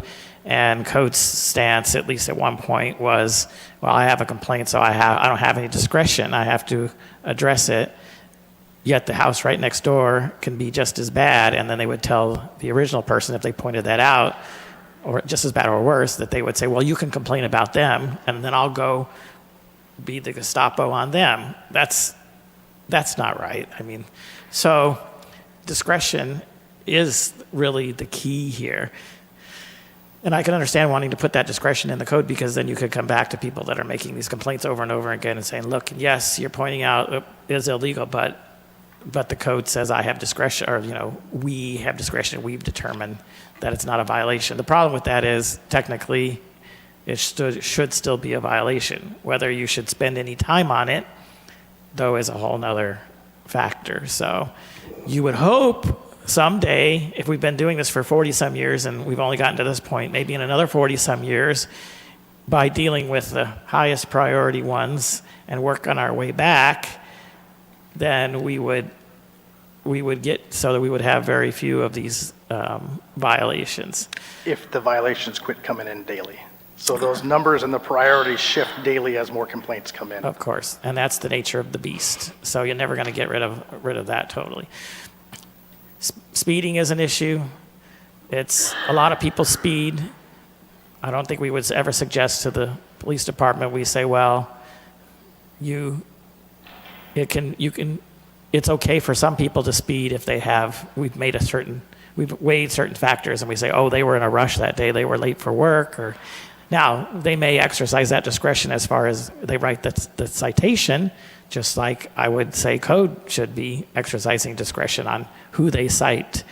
And so that's where I think some of this discretion comes in, but I don't know about putting it in the code. It would make it more comfortable and maybe in some ways harder or easier for code, because it would be harder dealing with how do you manage that discretion. It'd be easier to be able to say to people, look, we've made a determination that's not a violation, so stop calling us. But I don't think that that's really the answer. Sure. I think us as the council realizing that code needs to exercise their discretion and that we may give some input as to that we need to realize, and I think your presentation was very good, that even with 50 code officers, they would still have to exercise some discretion, just like the police do. So in that sense, I think that this is good. I saw that. I thought it was interesting to consider that suggestion. I just really don't think that that's the answer. And as my colleague has pointed out, we're just giving up at that point and saying we're going to still address the worst ones, but if we get to the point where it's like, then we're going to give up. I think, and I will say that I think there still is more to do. I think like you pointed out, that row of trash containers, and this is harder in the sense that it probably involves some building and planning and some other parts of it, but maybe we need to be more flexible on our ability to build some kind of screening, where they can't, if they can't put it in the backyard, then instead of saying, well, then it's okay for you just to leave it out, then we go to, okay, well, how can we screen it? So at least there's some type of aesthetic value there. I don't think that Burtech will allow us to have people paint murals on them or anything like that where they become works of art, but the screens could be, made to be nice, that type of thing. And I know we talk about that a little bit, and then it says, well, but a screen there has to be a setback between a certain kind of stuff. I don't know if some of that's insurmountable or not, but I haven't heard us actually look at that part with any seriousness to see if there's something to be done. We have our businesses with their stinky trash containers, but at least they screen them. And even there, I think there's some that are grandfathered or is impractical, and there's some flexibility in there. And if that needs to be in the code, then that might be something. But by just saying, well, if it's determined that it's impractical for you to put them behind your fence, then you're forgiven, basically. Then I don't know if that's really the answer. And I do know whatever you're going to do is going to take a long time, and it's going to be a lot of work. Like you said, there's a lot of houses that maybe they have a gate, but they don't have any way to go there. Well, they probably need to put some pavers or something to get in there. Or maybe they have a gate, as we pointed out, but the space is so limited, they can't put their trash can there. Well, then let's work with them on screening, some type of screening. Let's try to it may take some ordinance changes to be more flexible about that. But I don't think that, I do agree that just changing the code and saying that some we're going to determine don't have to comply because it's impractical, and some I think will the have to discretion comply because it's more. I think there's some of that's in the discretion of the enforcement, and some of that's where, well, if it's impractical, is it impractical because we have other rules that make it impractical? And if so, then let's look at changing those. I don't want to get too far off the subject. I know one thing we've talked about is eventually going to come back as parking, and part of the parking issue, I think anybody with any common sense sees, is we have certain codes and ordinances that make it difficult to be able to have enough on your property parking, and then especially with other things going on, allowing more and more people to live in single-family residences and build more on single-family residences. Yeah, we haven't looked at changing that. I know we're going to look at changing, but that's the same type of thinking in here that sometimes we have some of our other, they may not be the trash container rule, but we have other rules that are contributing at least to some of this being impossible to comply. If I may go back to the photographs, kind of to clarify, as far as the discretion goes, we're talking the picture on the left versus the picture on the left. Obviously, the homeowner here takes a lot of pride in their home. It is a gorgeous, well-maintained, manicured lawn. Everything else at face value is up to par as far as code compliance goes. So where we're looking for the discretionary ability is, although can I see the trash can from the road right of way? Yes, but overall that property is pristine. Followed by the photograph here on the left, okay, trash cans are still visible. The code, both of these properties have broken that code. Both are subject to that administrative fine. But comparatively, so without getting into selective enforcement and, oh, I only did it to you because you're, having that ability in the code to say, if it's past the frontage, and that's what we were getting at with that diagram here, to allow it to, as long as it's not past the frontage. So if we're able to store those on that far left red box outside of the gate, as long as it's not to protrude past the frontage of the garage and they're stored up against the home in a nice orderly fashion, as long as they're not exploding with trash or having some other caveat with it, that's what we're looking at as far as the suggestion for the change in the code or the discretion. To allow it to be visible as long as it looks equivalent to, one of these here. Well, we're certainly not going to make that decision tonight. It's going to be Correct. something we'll stew on. And in front of us, has to, one of the suggestions had to do with that, except where it's determined to be infeasible. And I'm agreeing with my colleague that I don't think that that's the way to go. And I don't even know how you would manage that without having a lot of problems. Some of these other things were possible, but I would say, well, you still haven't even there addressed the screening. Is screening possible? If it's not behind the fence, but is there some screening possible? I would have to consult with our planning department to see what options are available, but there are things in our building code that I'm aware could be that some done. people have built screening, that type of a thing, but that my understanding is, again, because it's not addressed here, and it would just be, my understanding is that there are some difficulties in that, in our rules, because of our rules. There may be good reason for that, but without having that looked at, I would say, well, that's also something that I would say would need to be looked at before we would ever declare something impractical. But as you even showed those pictures, I think that's a good example. So code, which one should you work with first?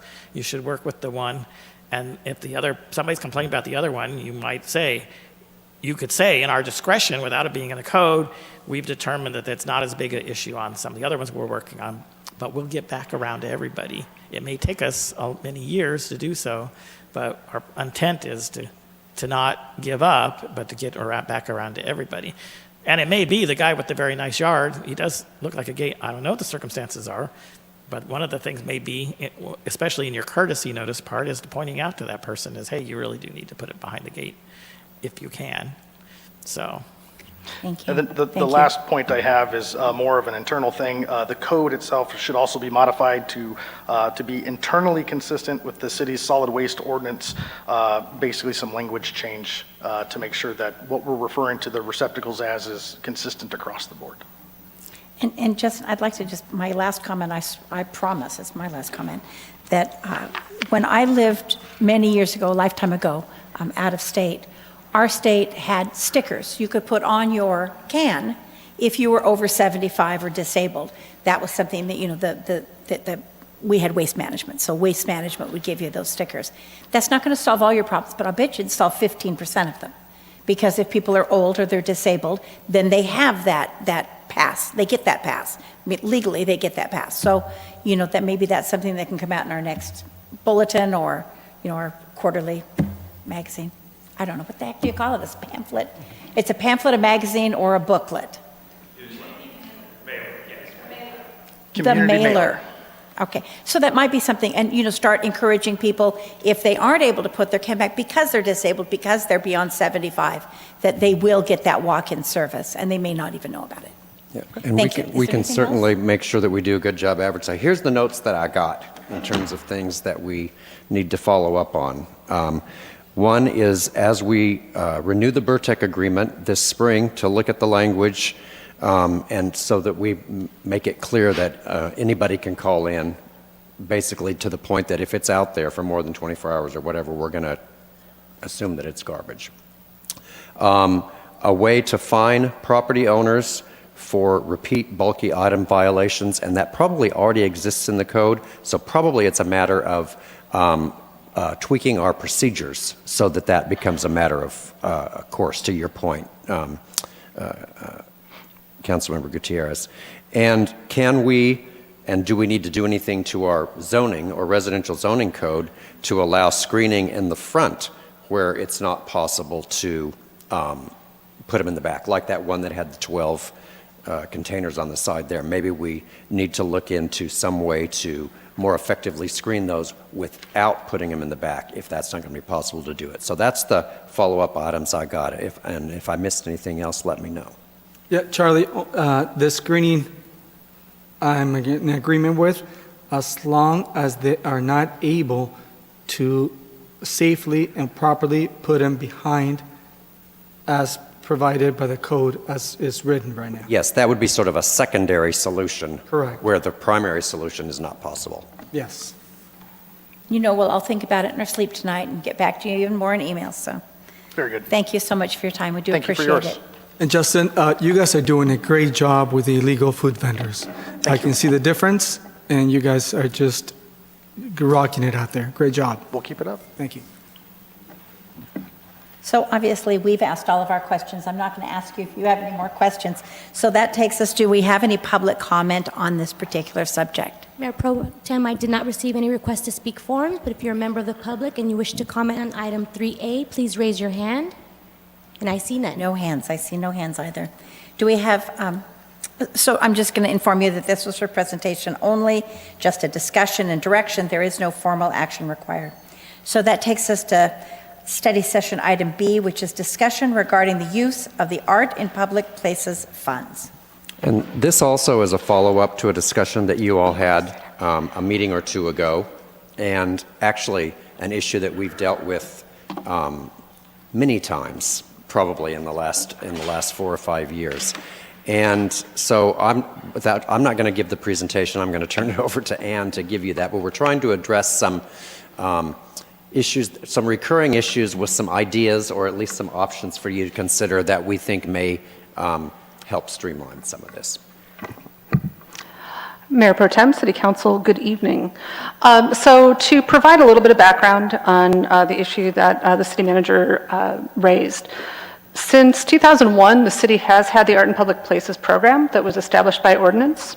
And with this, new development projects over 15,000 square feet, or remodel, repair, or reconstruction of existing commercial industrial over a value of $100,000, and some public facilities over 15,000 square feet, must either provide public art as part of their development, or they may elect to pay an in lieu fee of payment into the Public Art in Public Places Fund. In 2018, the City Council adopted an ordinance which set aside a percentage of that funding for arts education within the community, and that is listed as up to 30% of the funds available for that year could be used for educational type purposes. And that is where it kind of gets a little funky, because I think over time, depending on who is seated at the council, depending on the kind of programs that have come forward, there's been a lot of discussion about items that come forward for the council's consideration as to whether that's appropriate use for art education, what constitutes art education, what are, is it a priority? And it seems like no matter what the item is that seems to come before the council, that it engages a lot of discussion about, regardless of the dollar amount. And aside from one that we recently had, they've generally been smaller dollar amount, a few $100s to a few $1,000s. So this issue came back to the City Council in January of 2020. There was another study session held to review the definition of art education. At that time, there was a revision of the ordinance that really broadened the definition of art in relation to arts education programs. So it wasn't just kind of fine arts, art creative, creating a piece of art, but music and dance or poetry or photography. And so it broadened the type of uses. But it was clear that, and I'm going to turn to the city attorney if I get any of this wrong, because he was part of that discussion as well, that things had to be really in the community, being available to our community members, that there weren't barriers to attend, that it could be open to all ages, or it might be something that's a children's art program, so maybe it would be focused toward children, but really that whatever those art activities were open and available to the residents of our community, and they could benefit from it and they could easily participate in it. May I just clarify something you said? So you made it sound as if the art had to take place in Cathedral City. That's not my understanding. My understanding is that somebody could come to the Arts Commission and say, we have a camp out in Louisville, I'm just making up some place, and we're going to do theater classes for kids, and we'd like, to pay for the bus to go, or we'd like to pay for the theater program for the children to attend. Would that not be legitimate because it's not inside Cathedral City? I'm going to, and there's an item that has come before us, kind of considering that, that's currently been before the Public Arts Commission about paying for transportation costs to students to go out to be in San Francisco participating in a program. My understanding is that that probably wouldn't meet the strict definition of it because the activity wasn't here in the city, that it wasn't readily available for our residents to participate in. But that's also one of those areas that creates, is it or isn't it? Is it something that is supportive? Does it meet those strict guidelines of, every resident could come and be part of that that conference or whatever, if it's not in the city. Well, and I would say if we're paying for a bus ride, in those discussions, that was never, because what we were talking about was paying for art, the actual art itself. So you had to look at what the dollars went to. And if you're saying, well, they go to the bus ride, so then these people, once they're there, they can do something with art. I think that clearly goes past that fine line because we're not paying for the art. But I know that's come up a couple of times. Well, it could have come up, but yeah, I think that's why you're hitting on why we're having this discussion, because Right. that was never intended. And I think that's been a little bit of the challenge for the Public Arts Commission, that a variety of different things come to them for funding. And I think they try as best they're able to understand the intent of the ordinance and bring items before the city council. And so what we're also hoping to get is just some clarification of, as we discuss arts education, the use of these developer funds for that and for programming within our community. Even though we have a broad definition of art, is there consensus or just some direction that you can give us as to what type of programs should be brought forward, or just your understanding and clarification of the ordinance for us? Let me go on. And just one thing, kind of coming back and making it more confusing. So what if Palm Springs offered, an amazing program? Would we not be able to take advantage of that because it wasn't in Cathedral City, even though their parents or they themselves, depending on what the age range is, could handle their own transportation? They could take the bus. Would we still not qualify that, even though it was superior to what at the same time we were able to offer in our city? Would we still deny the kids from going there? Or doesn't have to be kids. The adults. And if you don't mind, I'll try to field this one, because Thank you. in my opinion, pure transportation isn't an appropriate use of economic education fund, because it's But not. what if it's no transportation? If there's no transportation and all you're talking about is tickets to the event or an entry fee or some other type of thing, that I think is more a direct connection with the experience itself. It's like, so would you say, all right, well, let's say I needed to pay for gas for the bus, for the school to go, I don't think that's an art education fee. And by But there extension, was some transportation would. statement that it had to be in Cathedral City. So how far does that go? Could it go? Well, beyond and I think the Springs? other consideration is that these are development-related funds, and so how, does that really stretch if we're using those fundings outside of the city for programming? So I think that's another area of consideration, but that's part of the challenge of I think the ordinance, the definitions in the staff report, I'm sorry, I don't have it right in front of me, but it seemed that there's language about its accessibility and its availability, and that it's, and I don't know if it specifically says in the language that it has to be locally, but it seems that all of the previous programming really had, for the most part, been within the jurisdiction for our local residents to be able to comply with. But that becomes the question of what are things that should be considered under this. Is it that members of our community could have tickets or some kind of scholarship to participate in something elsewhere, so a limited number of people could go do that somewhere else? Or do we try to make events within our community or support events within our community so that our residents have that first ability being, a local city program, kind of as if we had a parks department and we're providing parks programming in our cities. Would we look at the arts programming in a similar vein, that if Art in Public Places was going to fund it, that we would prioritize things that are within our community first? But those are some of the questions that we have and are seeking some direction on. So as I talked about, kind of this discussion was held at the November 29th City Council meeting, and that was the most recent item where a local nonprofit wanted to fund a chamber music series. There was a lot of discussion at that time about whether the chamber music series met the intention of the ordinance. Was it an educational thing? There was some concern about whether the city was, that the applicant was just looking for the city to fund something to kind of get them up and running so that then they could be more self-sufficient. They also had, some ideas about using this fundraising to then be able to do more youth programs. But at the November 29th council meeting, the council directed that to come back to the Public Arts Commission to vet out further. Since that time, that applicant has withdrawn their application for funding. But there was also discussion at that meeting about, is it appropriate to use the Arts and Public Places Fund for education? And I believe it was Councilmember Mayor Lamb at the time that raised the issue that when we utilize funds for programmatic purposes, whatever that is, that it limits the amount that's available for permanent art installation, and which is really more of what we generally utilize developer funds for infrastructure, for improvements, and not so much the operational programmatic side. So those are some of the things that really have, I think, been perplexing for us, perplexing for the commission, and that we're seeking some conversation and some direction from the council about. So just to give the council just a little overview of where the funds are at currently. So our beginning balance at the end of last fiscal year was $402,998. We received $45,000 in last fiscal, leaving and had $71,000 in expenditures, leaving us a balance of $377,000 and change.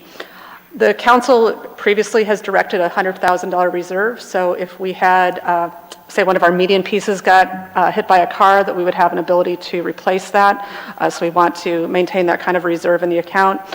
We generally budget about $40,000 for annual maintenance. Public Works annually cleans our pieces of our collection that are out there, does repairs to them.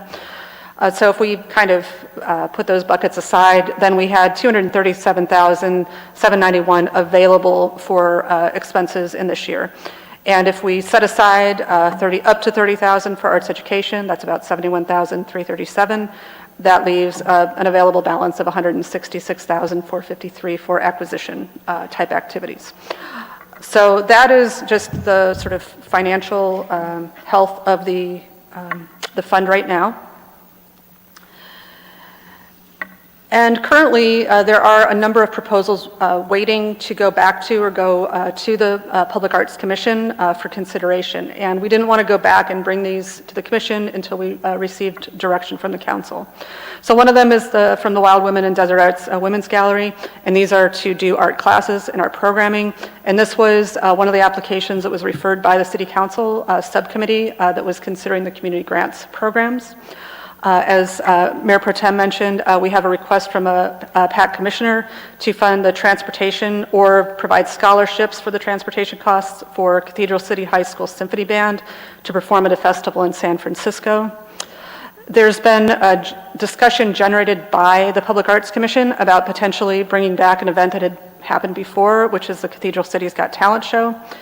And then a proposal member from Councilmember Lamb for fourth grade students to do an art tour of downtown, then come to City Hall, kind of learn about local government.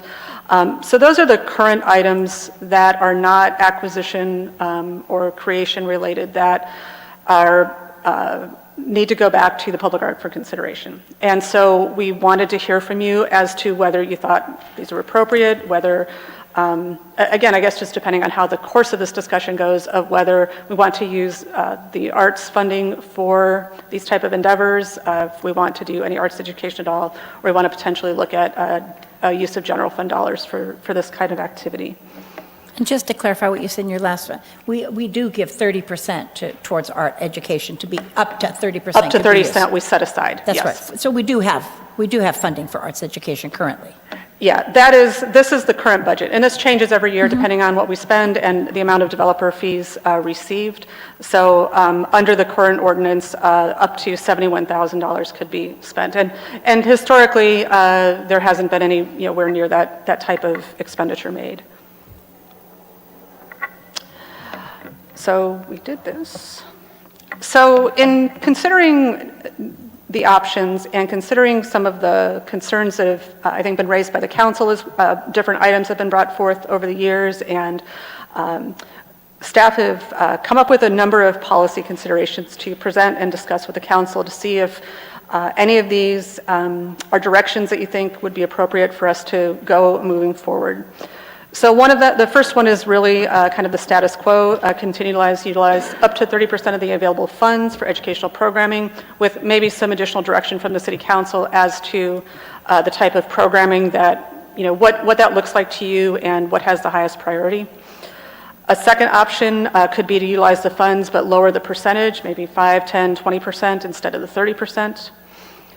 Option 3 would be stopping the use of all art and public places funds for education and utilize those special development funds only for the acquisition or maintenance of our collection.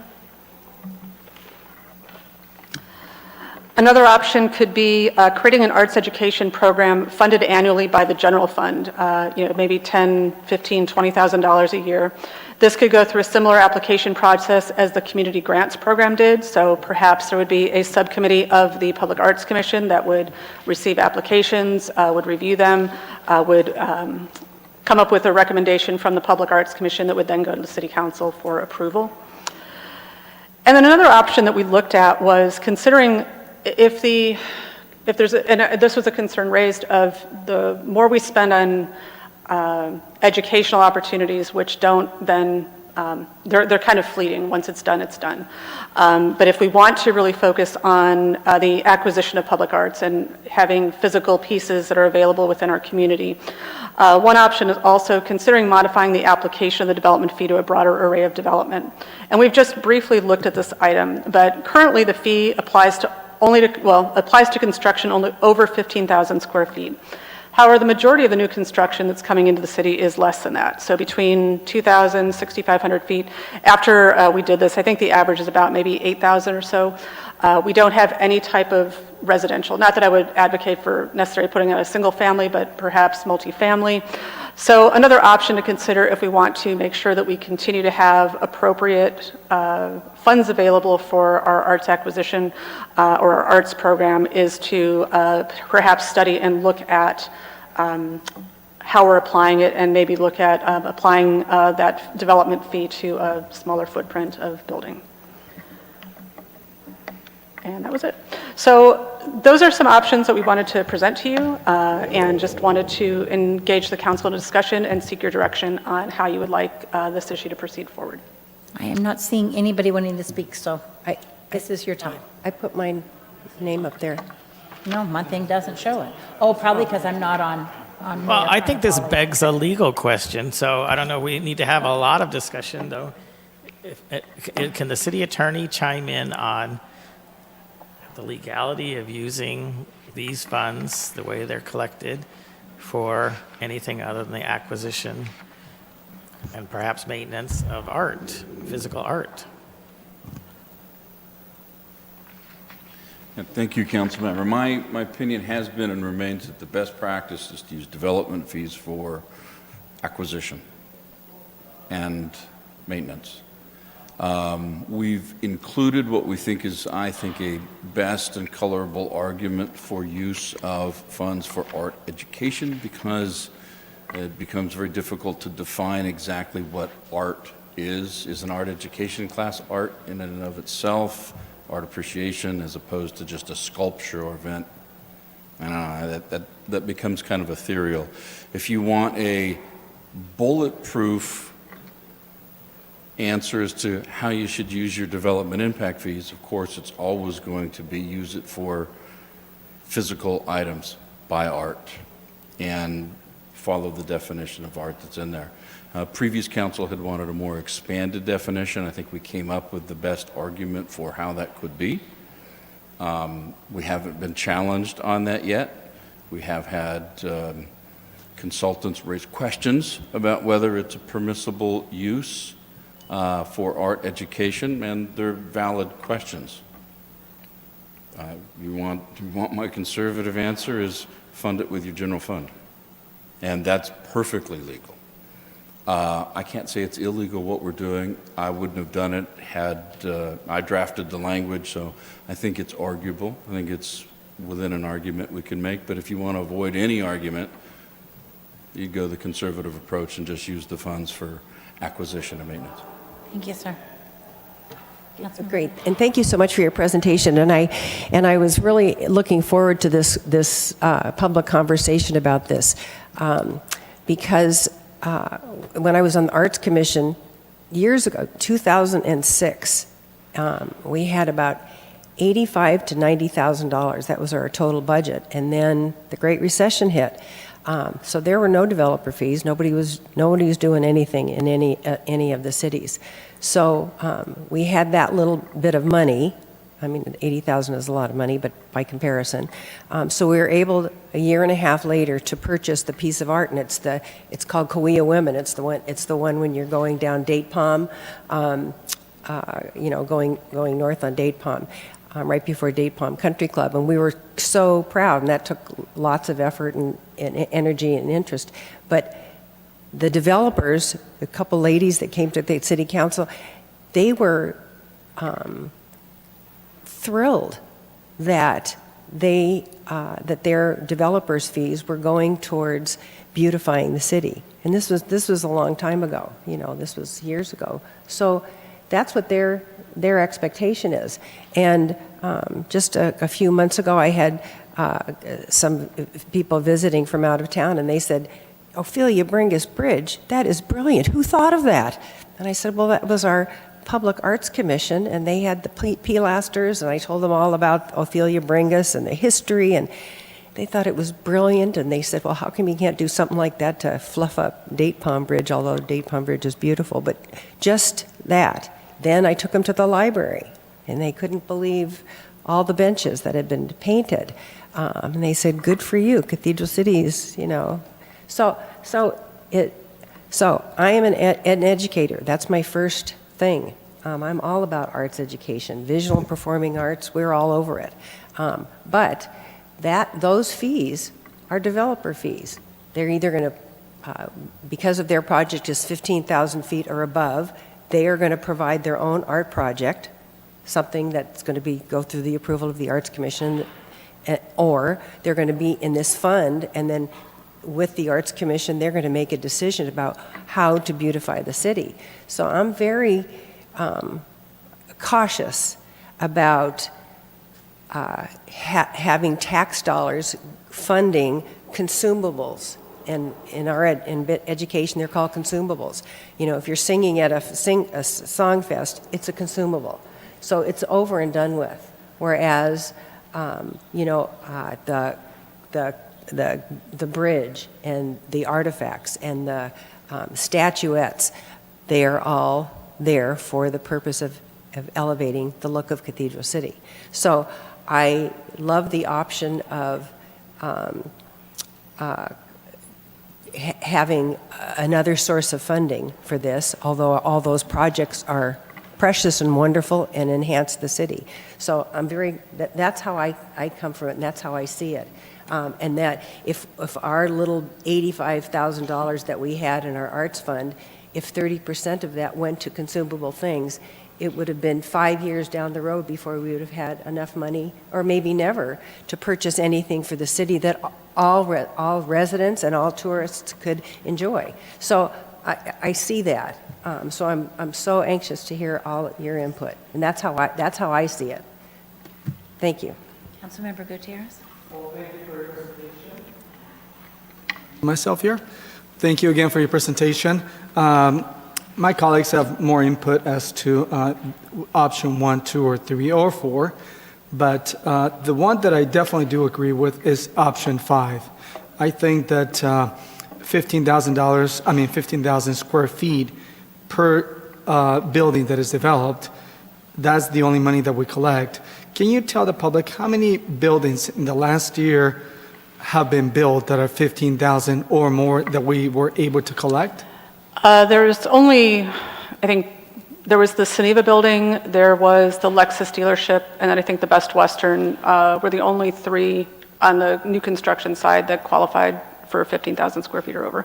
And in the report here, it states the most construction is between 2,000 and 6,600 square feet. It's actually a little bit higher. The average is a little bit higher. I think the average is around 8,000 square feet, but I didn't have that. We were just spitballing a little bit with the building official to get to those numbers, but he had staff go back and look. So kind of between around 5,000 to 8,000, is about average for new construction that's coming in. Yeah. For option 5, I'm absolutely okay with actually decreasing the amount from 15,000 to about 3,500. So any building above 3,500 square feet can actually be charged a percentage or a fee for the public arts. So I don't know what my colleagues think, but option 5, definitely lowering it from 15,000 to 3,500 is my suggestion. Well, and I think, Councilmember, certainly if the council want us to look at that option, we'd like to study that a little bit so that we can also see, are there other opportunities that we have that maybe we also want to consider possibly lowering the square footage, but maybe there's other development that we might want to look at, potentially adding that fee to that we aren't currently doing. Because we know that some of the other Coachella Valley cities do it a little differently. And so we'd like to be able to come back to the council with a presentation of some options and what the impact of that might be to the fund. Thank you. Councilmember Gregory. So since you're on that, I'll touch on that first. I think that does make sense, of course, to look at it. I think, of course, there's some sensitivity to really small projects and whether they should be involved or, as you said, a single-family residential or maybe even, of course, affordable housing, those types of things. But I think that can all be washed out. I think it would be interesting to see what other Coachella Valley cities say. Now, for the other, I know this discussion has come up several times, and I do want to make it clear that we've done different things in the past, and they weren't the fault of the commissions or even the council necessarily, because they were following rules that were set. And so then as time went by, then it was determined that probably wasn't a good idea. Again, as the city attorney said, it probably wouldn't fly muster. So we tried to adapt. But I know when this discussion had come up last time, part of what happened was we did expand the definition of art, but then there was also this other part that wasn't in the ordinance that was a lot of discussion about if we were going to continue to use this money that is most clearly legally intended for physical art for some art education, then that put a big burden on the Arts Commission and the council, basically, that when it came back, we had to be able to make the argument, at least where we felt we could make the argument, that it was clearly being used for actual art, that it was in some way some type of an activity that was special to Cathedral City, that one might argue that it improved the social fabric of our city in some type of way, and it wasn't something that was just commonly available out there, that we were supporting something that was commonly available, but it was going to be used for something special. So that's how you ended up with it, although it doesn't say. It was pretty much determined that since it had to be something publicly available to everyone in Cathedral City, it was usually going to be Cathedral City based. I know we just did something with some Cathedral City authors, those types of things. So, and then the other part of it was, where possible, we wanted it to include something durable. So whether that was physical, like they made a painting, or it was recordings that were made that were available, those types of things. We wanted something where possible, that there was something durable. And we also were going to look at value. What value did the taxpayer, or in this circumstance, of course, taxes paid by developers, but what value did the residents get out of this? So if there was something put on that, we would look at, well, was the amount of money that they were asking for, did that calculate out to a good value back for the public here in Cathedral City? So none of that was, of course, wanted to be put in the code because we wanted the code to be able to allow us some flexibility, but the burden was going to be on the commission and the council when it came to council to try to ask those questions. So I think that's why you see when things have been coming, some of us that have been around, we've been agonizing over that. It's like, well, does this really, this art education in a way, does it really reflect the value that you might expect to get out of a physical art piece, but this is more of maybe an event or something, but trying to incorporate all of those factors in. But then, of course, what happens is if it's not written in the code, as time changes and commissioners change and councils change, then that kind of gets lost. So I have, it's been nice to be able to have that money. I've always been a fan of trying to make sure, as the commissions and the past councils did, of trying to make sure that we were utilizing money in the most appropriate way.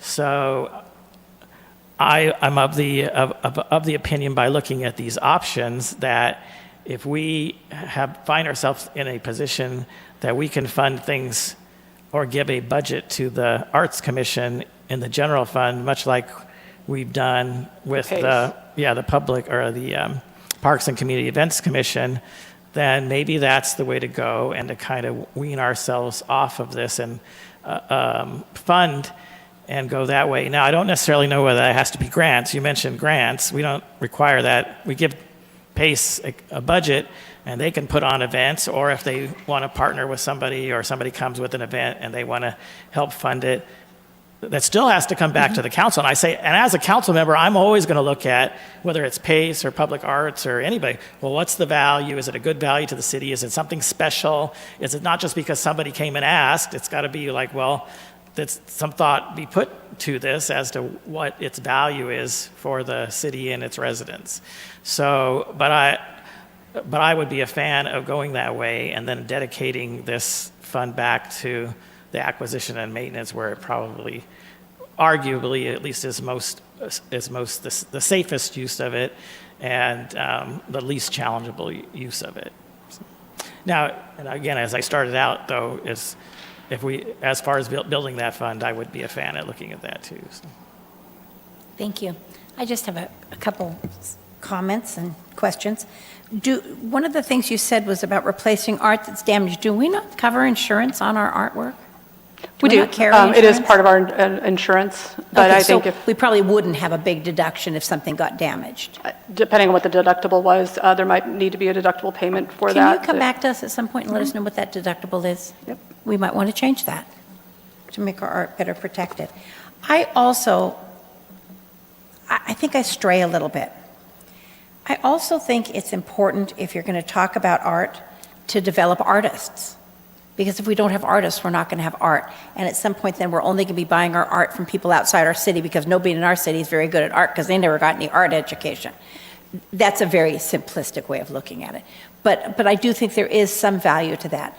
And if we were to come to the general fund, and if we were to obtain some funding that would then go towards art education, I'd really like to see that be, localized, so that if we're developing artists, if we're teaching them to paint or to sculpt or to sing or to dance, that those things then are offered within our city to our people, so that it's a full circle of educational life.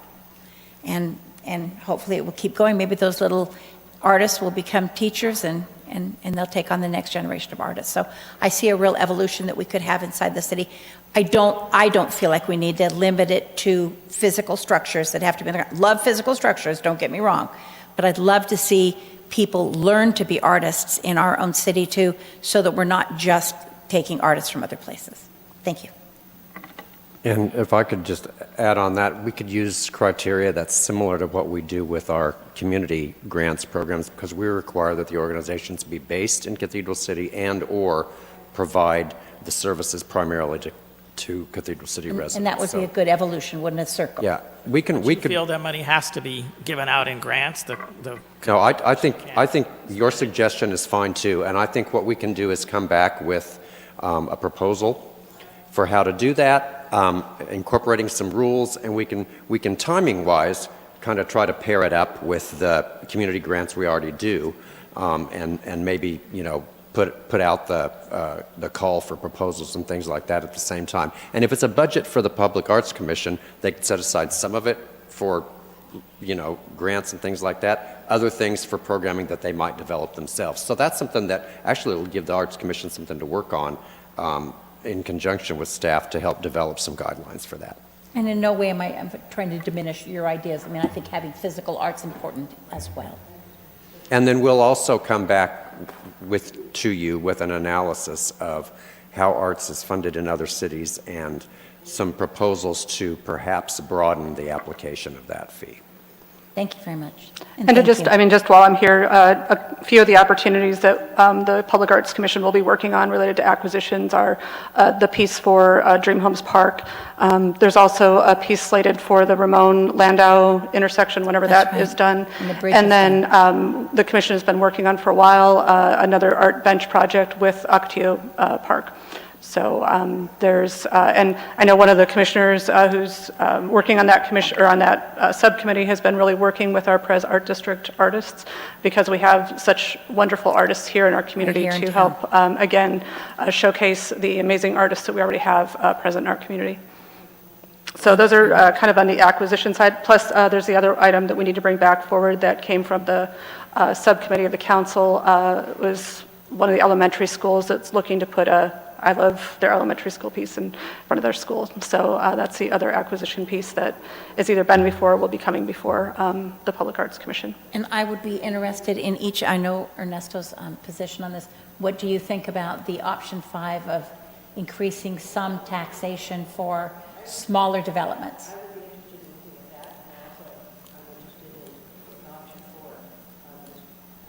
Gregory. Yes, I think we definitely want to go with 4. I also would support looking at option 5, for further consideration, but it certainly is intriguing as long as it's not, soul crushing. No, absolutely not. But again, just as we kind of looked at what our development activity is and what gets that fee adopted or applied to it, we just thought it was prudent to look at, do we want to make any changes to that? So we'll do that research and come back to the council with a presentation of, kind of some options perhaps. Thank you for your time and work. Thank you. Pardon me?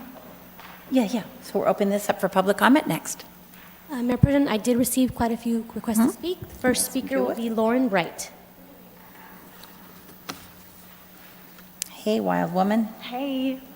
Hi, Mayor Pro Tem and esteemed City Council. Thank you so much. It's truly an honor to be here again with you. This is third time's a charm. I'm here representing Wild Woman. We're a Coachella Valley-based creative collective, and we're here to seek your support and decision to maintain public arts educational program funding, no matter which way you decide. It's access to funding like this that directly impacts organizations that are community-led initiatives across the valley like Wild Women is. Today, I aim to illustrate why access to funding is not just important, but crucial for the well-being and prosperity for our artists and our communities equally. We see ourselves as not merely hopeful beneficiaries, but as an active spearhead and partner in the city's cultural and arts educational growth. I feel like access to funding like this provides a vital support system for authentic teaching artists, culture bearers, and a catalyst for community engagement. Our recent Sisters in Studio programming that we held in the month of September demonstrated the immense impact of our programming. Our programs garnered overwhelming participation with 4 out of the 5 workshops selling out. This engagement reached 85 individuals directly and attracted upwards of 300 attendees to the exhibitions of those artists' grand opening. This success of our recent initiative underscores the profound influence of arts education in bringing diverse artists and community members together to learn and flourish, fostering that sense of belonging and creative expression. We're thrilled about the positive feedback and engagement from our programs, our exhibitions, and my dance performance. They truly enjoyed the show. guest purchased art from our exhibition artists for the first time. Some of them had never shown before. And our success in hosting the Sisters in Studio programming attracted participants of all ages and backgrounds, from residents here in Cathedral City to valley-wide. We understand the importance of this partnership and collaboration in these things. Our Sisters in Studio programming specifically, we aligned it with the Desert Art Women Gallery, and Juliet Voss is here in support, intentionally with the Fourth Friday Art Walk. We strategically scheduled these workshops and activities on Friday evenings to attract return visitors and participants. Desert Art Women Gallery holds steadfast in our partnership for this vision as well, and has agreed to host us for the next year, creating consistency and continuity of place for your residents. In conclusion, we humbly request that the council support to keep some funding available for the community and community programs that bring us together. We hope for the opportunity to partner with the city in realizing our shared vision for a city where art not only lives, but thrives, connecting us in community. Thank you so much. You're welcome. Thank you. The next speaker is Chloe Lowell.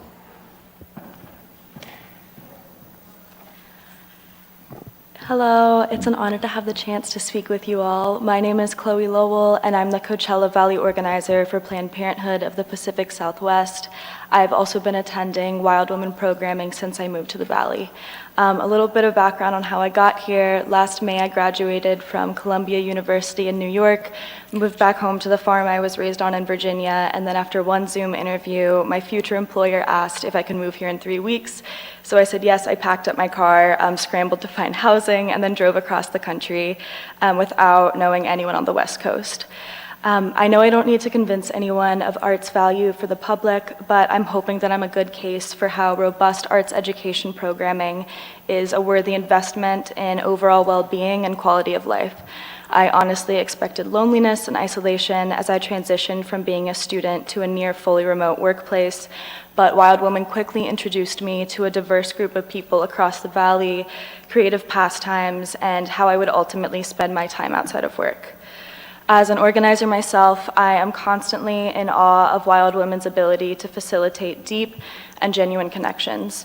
I walk away from events not only with a broader network, but deeper roots in this city and the feeling that I have found a home for myself. Their work has cemented me in a community that could have just been a place to land for a year or so, and it's not an exaggeration that Wild Women was integral to my establishing residency here and switching over my driver's license. Because of Wild Women, my walls are decorated with pieces I bought from local artists, and I'm a frequent visitor of the Perez Art District.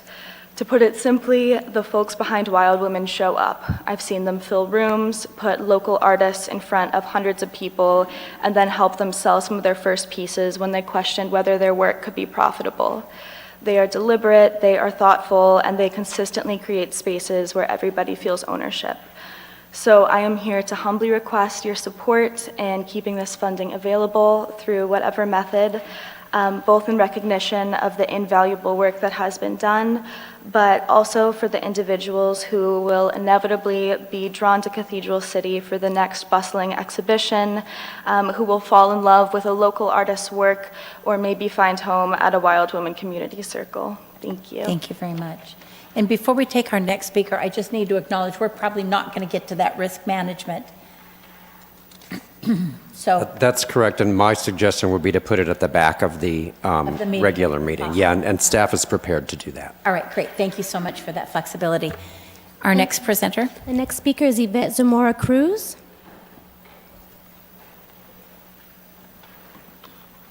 Thank you.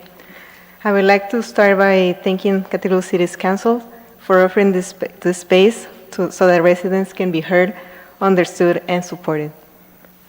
To me, public comment is a true testament to our democracy and a great example for the rest of the cities in our desert.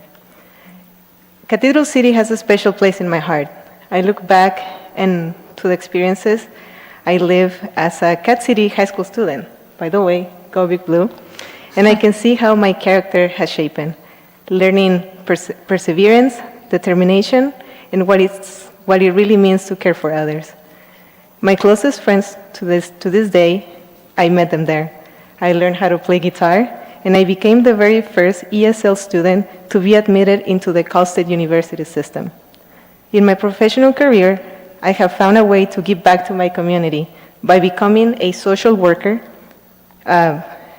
securing first-hand needs such as housing, food security, physical, and mental health. I have witnessed first at a personal level and second as an active community member how recreational spaces and programming have become crucial to the overall well-being of individuals and more so after the pandemic. Participating on every workshop offered at the Art Perez Road Art District on September 2023 benefit my mental health. I found a sense of belonging and reassurance that we can all enjoy and be part of what the city has to offer. I am confident that you, the City Council, will approve this initiative so that Cathedral City continues to be the city that I look up to, that I love, that I care, and that I will continue advocating for. Thank you. Thank you so much. The next speaker is Juliet Voss.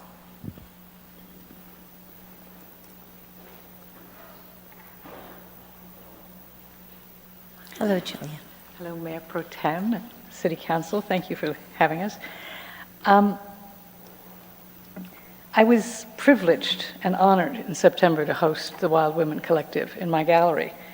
And they're an exciting group of artists who are not parochial in the slightest. Everything they produced was interesting and contemporary and brought people to us. But what is more interesting to me as an artist and a gallerist, and I have served, so you know, I've been on Wall Street as a banker, I have served on museum boards, so I have some knowledge of art and how it works. And I think that these women are remarkable. What was truly remarkable is that the workshops that we presented, as Lauren explained, every Friday night, so as to try to keep the momentum of Fridays going, were completely filled by young people, okay, from all over Coachella Valley. I was amazed as a seasoned Perez Road gallerist to see the number of young people and ethnic diversity that we had on the street. And as I say, we managed to sell, during a haboob, 3 pieces from this show. It was kind of amazing. So I do have something to say about art education. And I think that it's important to not see it as a transitory thing. I think it's something that is durable. And I believe that it changes the way you see the world, the way you believe things, the way you feel, how you breathe, all of that. So I think it's important to maintain your level of art support. And I'm just a little concerned to see you considering reducing it from 70 to 30,000 a year. I think that the nature of Cathedral City is becoming more and more art-based. I don't know if you all are aware of that, that there are lots and lots of people that come deliberately to Cathedral City for art. And I think I didn't write any notes, so this is just stuff I came up with tonight. Thank you all, and I hope that you'll approve the grant for Wild Women. Thank you. The next speaker is Sunshine Herrera.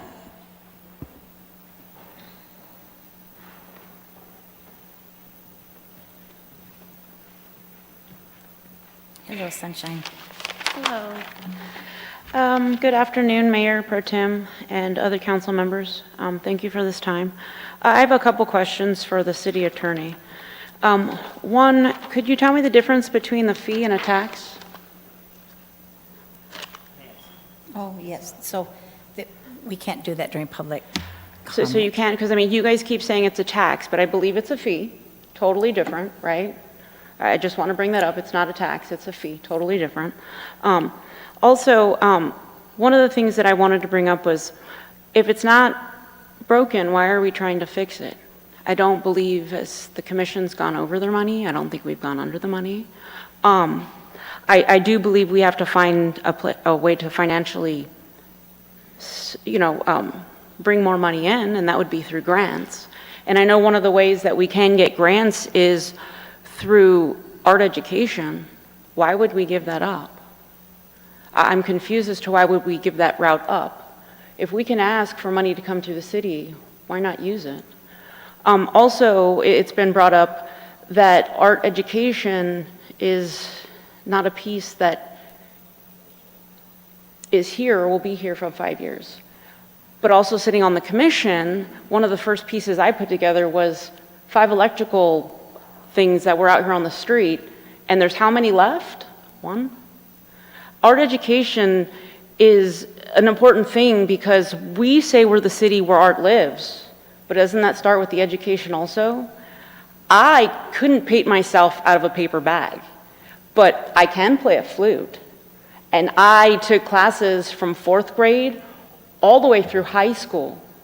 I played marching, I did symphonic, and I can tell you right now, my nemesis for my school was always Cathedral City. We never beat them.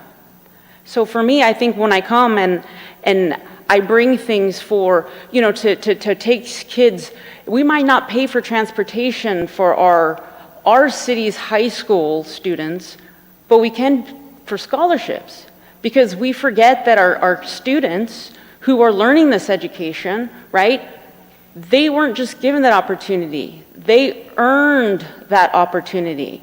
And our Arts Commission should take pride in that. It's the very epitome of what a commission does.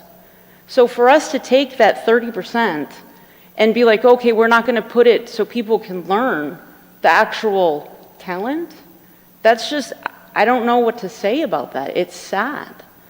And for somebody, if I was building something here and I had to actually pay this fee, I would fund a youth orchestra. I would rather see that than something passing by on a street, because I know at some point one of those students can become world renowned, and they came from our city.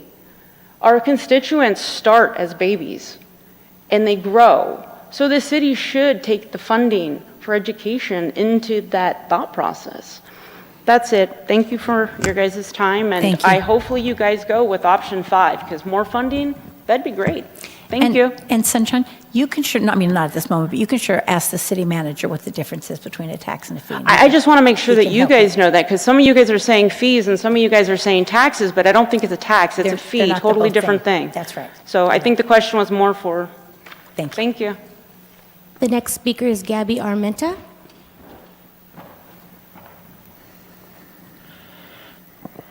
Good evening, Mayor Pro Tem and the rest of City Council members.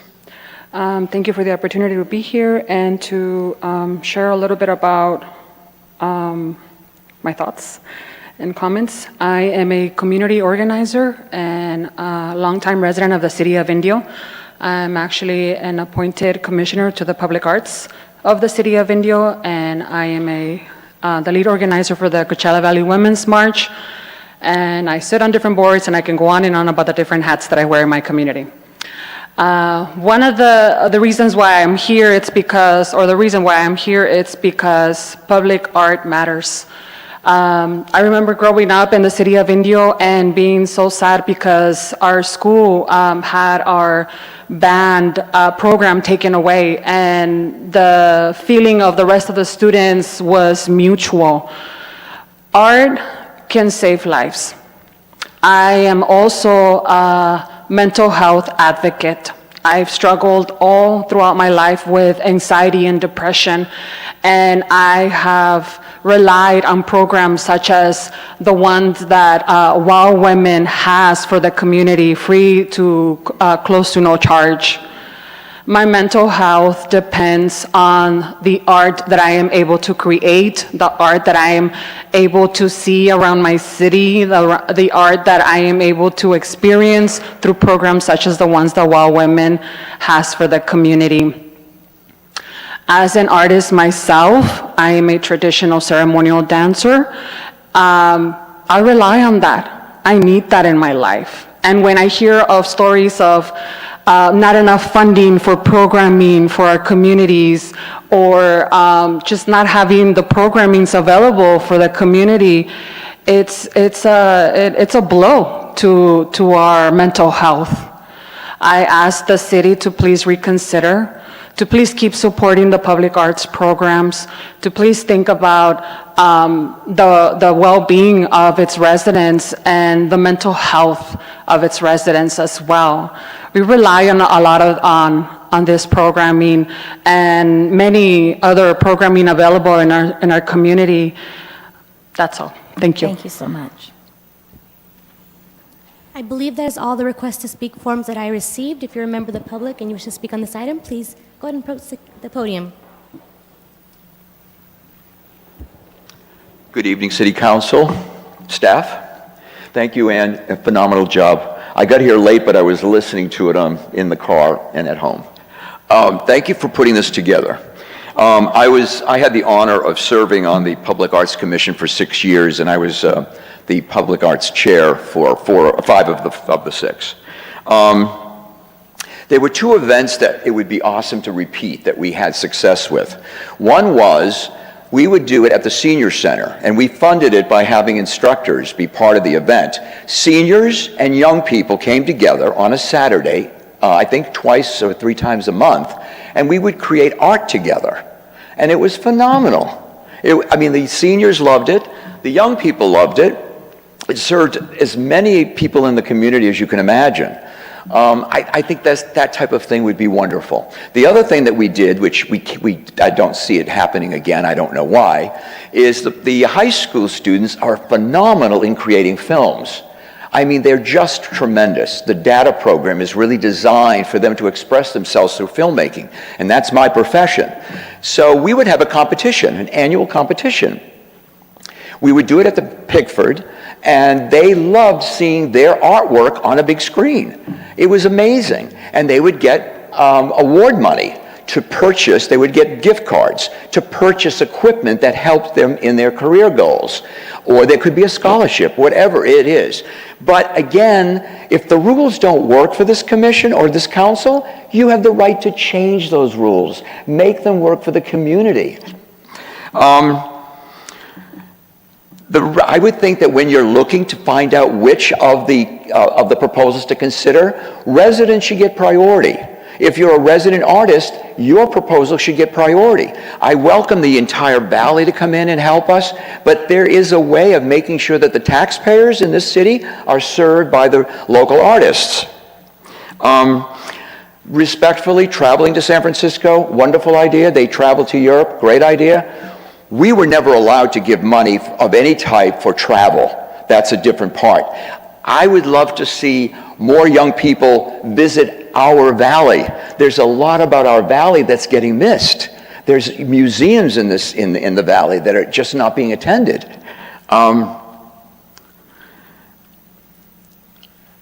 When I was applying for a commission in Palm Springs, I was applying for the Public Arts Commission in Palm Springs. They opened their qualifications to anybody in the valley. And they required for me to apply that I had to attend 3 meetings on public arts. We don't have that. We should have that, because some of the people that are applying, they want to reach out to the community. I think that's fantastic. They know nothing about serving the public. They know nothing about serving on a commission. And I think it's important for them to at least be exposed to what would be required of them or expected of them. Thank you very much for your time. Thank you very much, Alan. Are there any other members of the public that wish to speak on this item? Please approach the podium. State your name for the record, please. Hello, my name is Jael Lopez. I'm a local artist. I have collaborated with Wild Women before for about a year, and I had a very difficult year in 2022 coming out of the pandemic, and my recovery from these experiences was a very slow and grueling process. And all of the healing that led me to the beautiful collective of hearts that welcomed me into the circle of collaborators in an attempt to create something special in our community. I had the opportunity to work with them as a fellow facilitator at the 2 most recent Joshua Tree Music Festivals, operating within the Queer Salon, a recent addition to the festival comprised of a collective of artists and performers who are all working together to build community and educate and facilitate love and acceptance by providing educational workshops and healing resources to the queer community and our allies. The beauty with which I have seen Wild Women represent themselves is something that can only be experienced, to be felt. And the chance we were all given to meet and work with so many people who were both receptive and engaged with our mission Then at the end of 2023, I was invited by Wild Women to be a part of Resurgence, a show that was focused on our healing journeys following the pandemic and how it affected our psyches as artists. I was given the opportunity and space to bring my own work forth to a beautiful and welcoming community. As we gathered at the reception of that very successful and engaging show, in which I sold 2 pieces myself, it occurred to me then that Wild Women is something special in this community, that they are the kind of light that guides change and hope. I reflect on the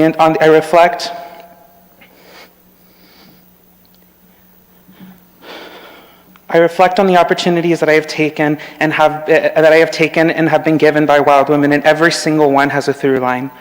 A thread of love that is weaved very intricately by the hands of these beautiful women, of the opportunities they have given me personally to engage with the community and assist in building with them. And in collaborating with such kind and altruistic souls, these Wild Women brought me from a very dark place into a community filled with exactly what it was that my soul and the soul of many living in this trying world live in today need. The sanctuary and support that Wild Women provides isn't just useful, but vital. And if we are to heal as a collective and build community, I can think of anyone better to allocate these arts education funds and resources to. Because I can assure you with confidence and love that they will do nothing less than extraordinary things with those resources. Thank you. Thank you very much. Do we have any other requests to speak on this item? I see none, Mayor Pro Tem. Thank you so much. It was for discussion and direction only, and for those who have come for the 5:30 meeting, you can see a little problem already, but we are going to take a 10-minute break, and we will be back because we're middle-aged people and we need to do that.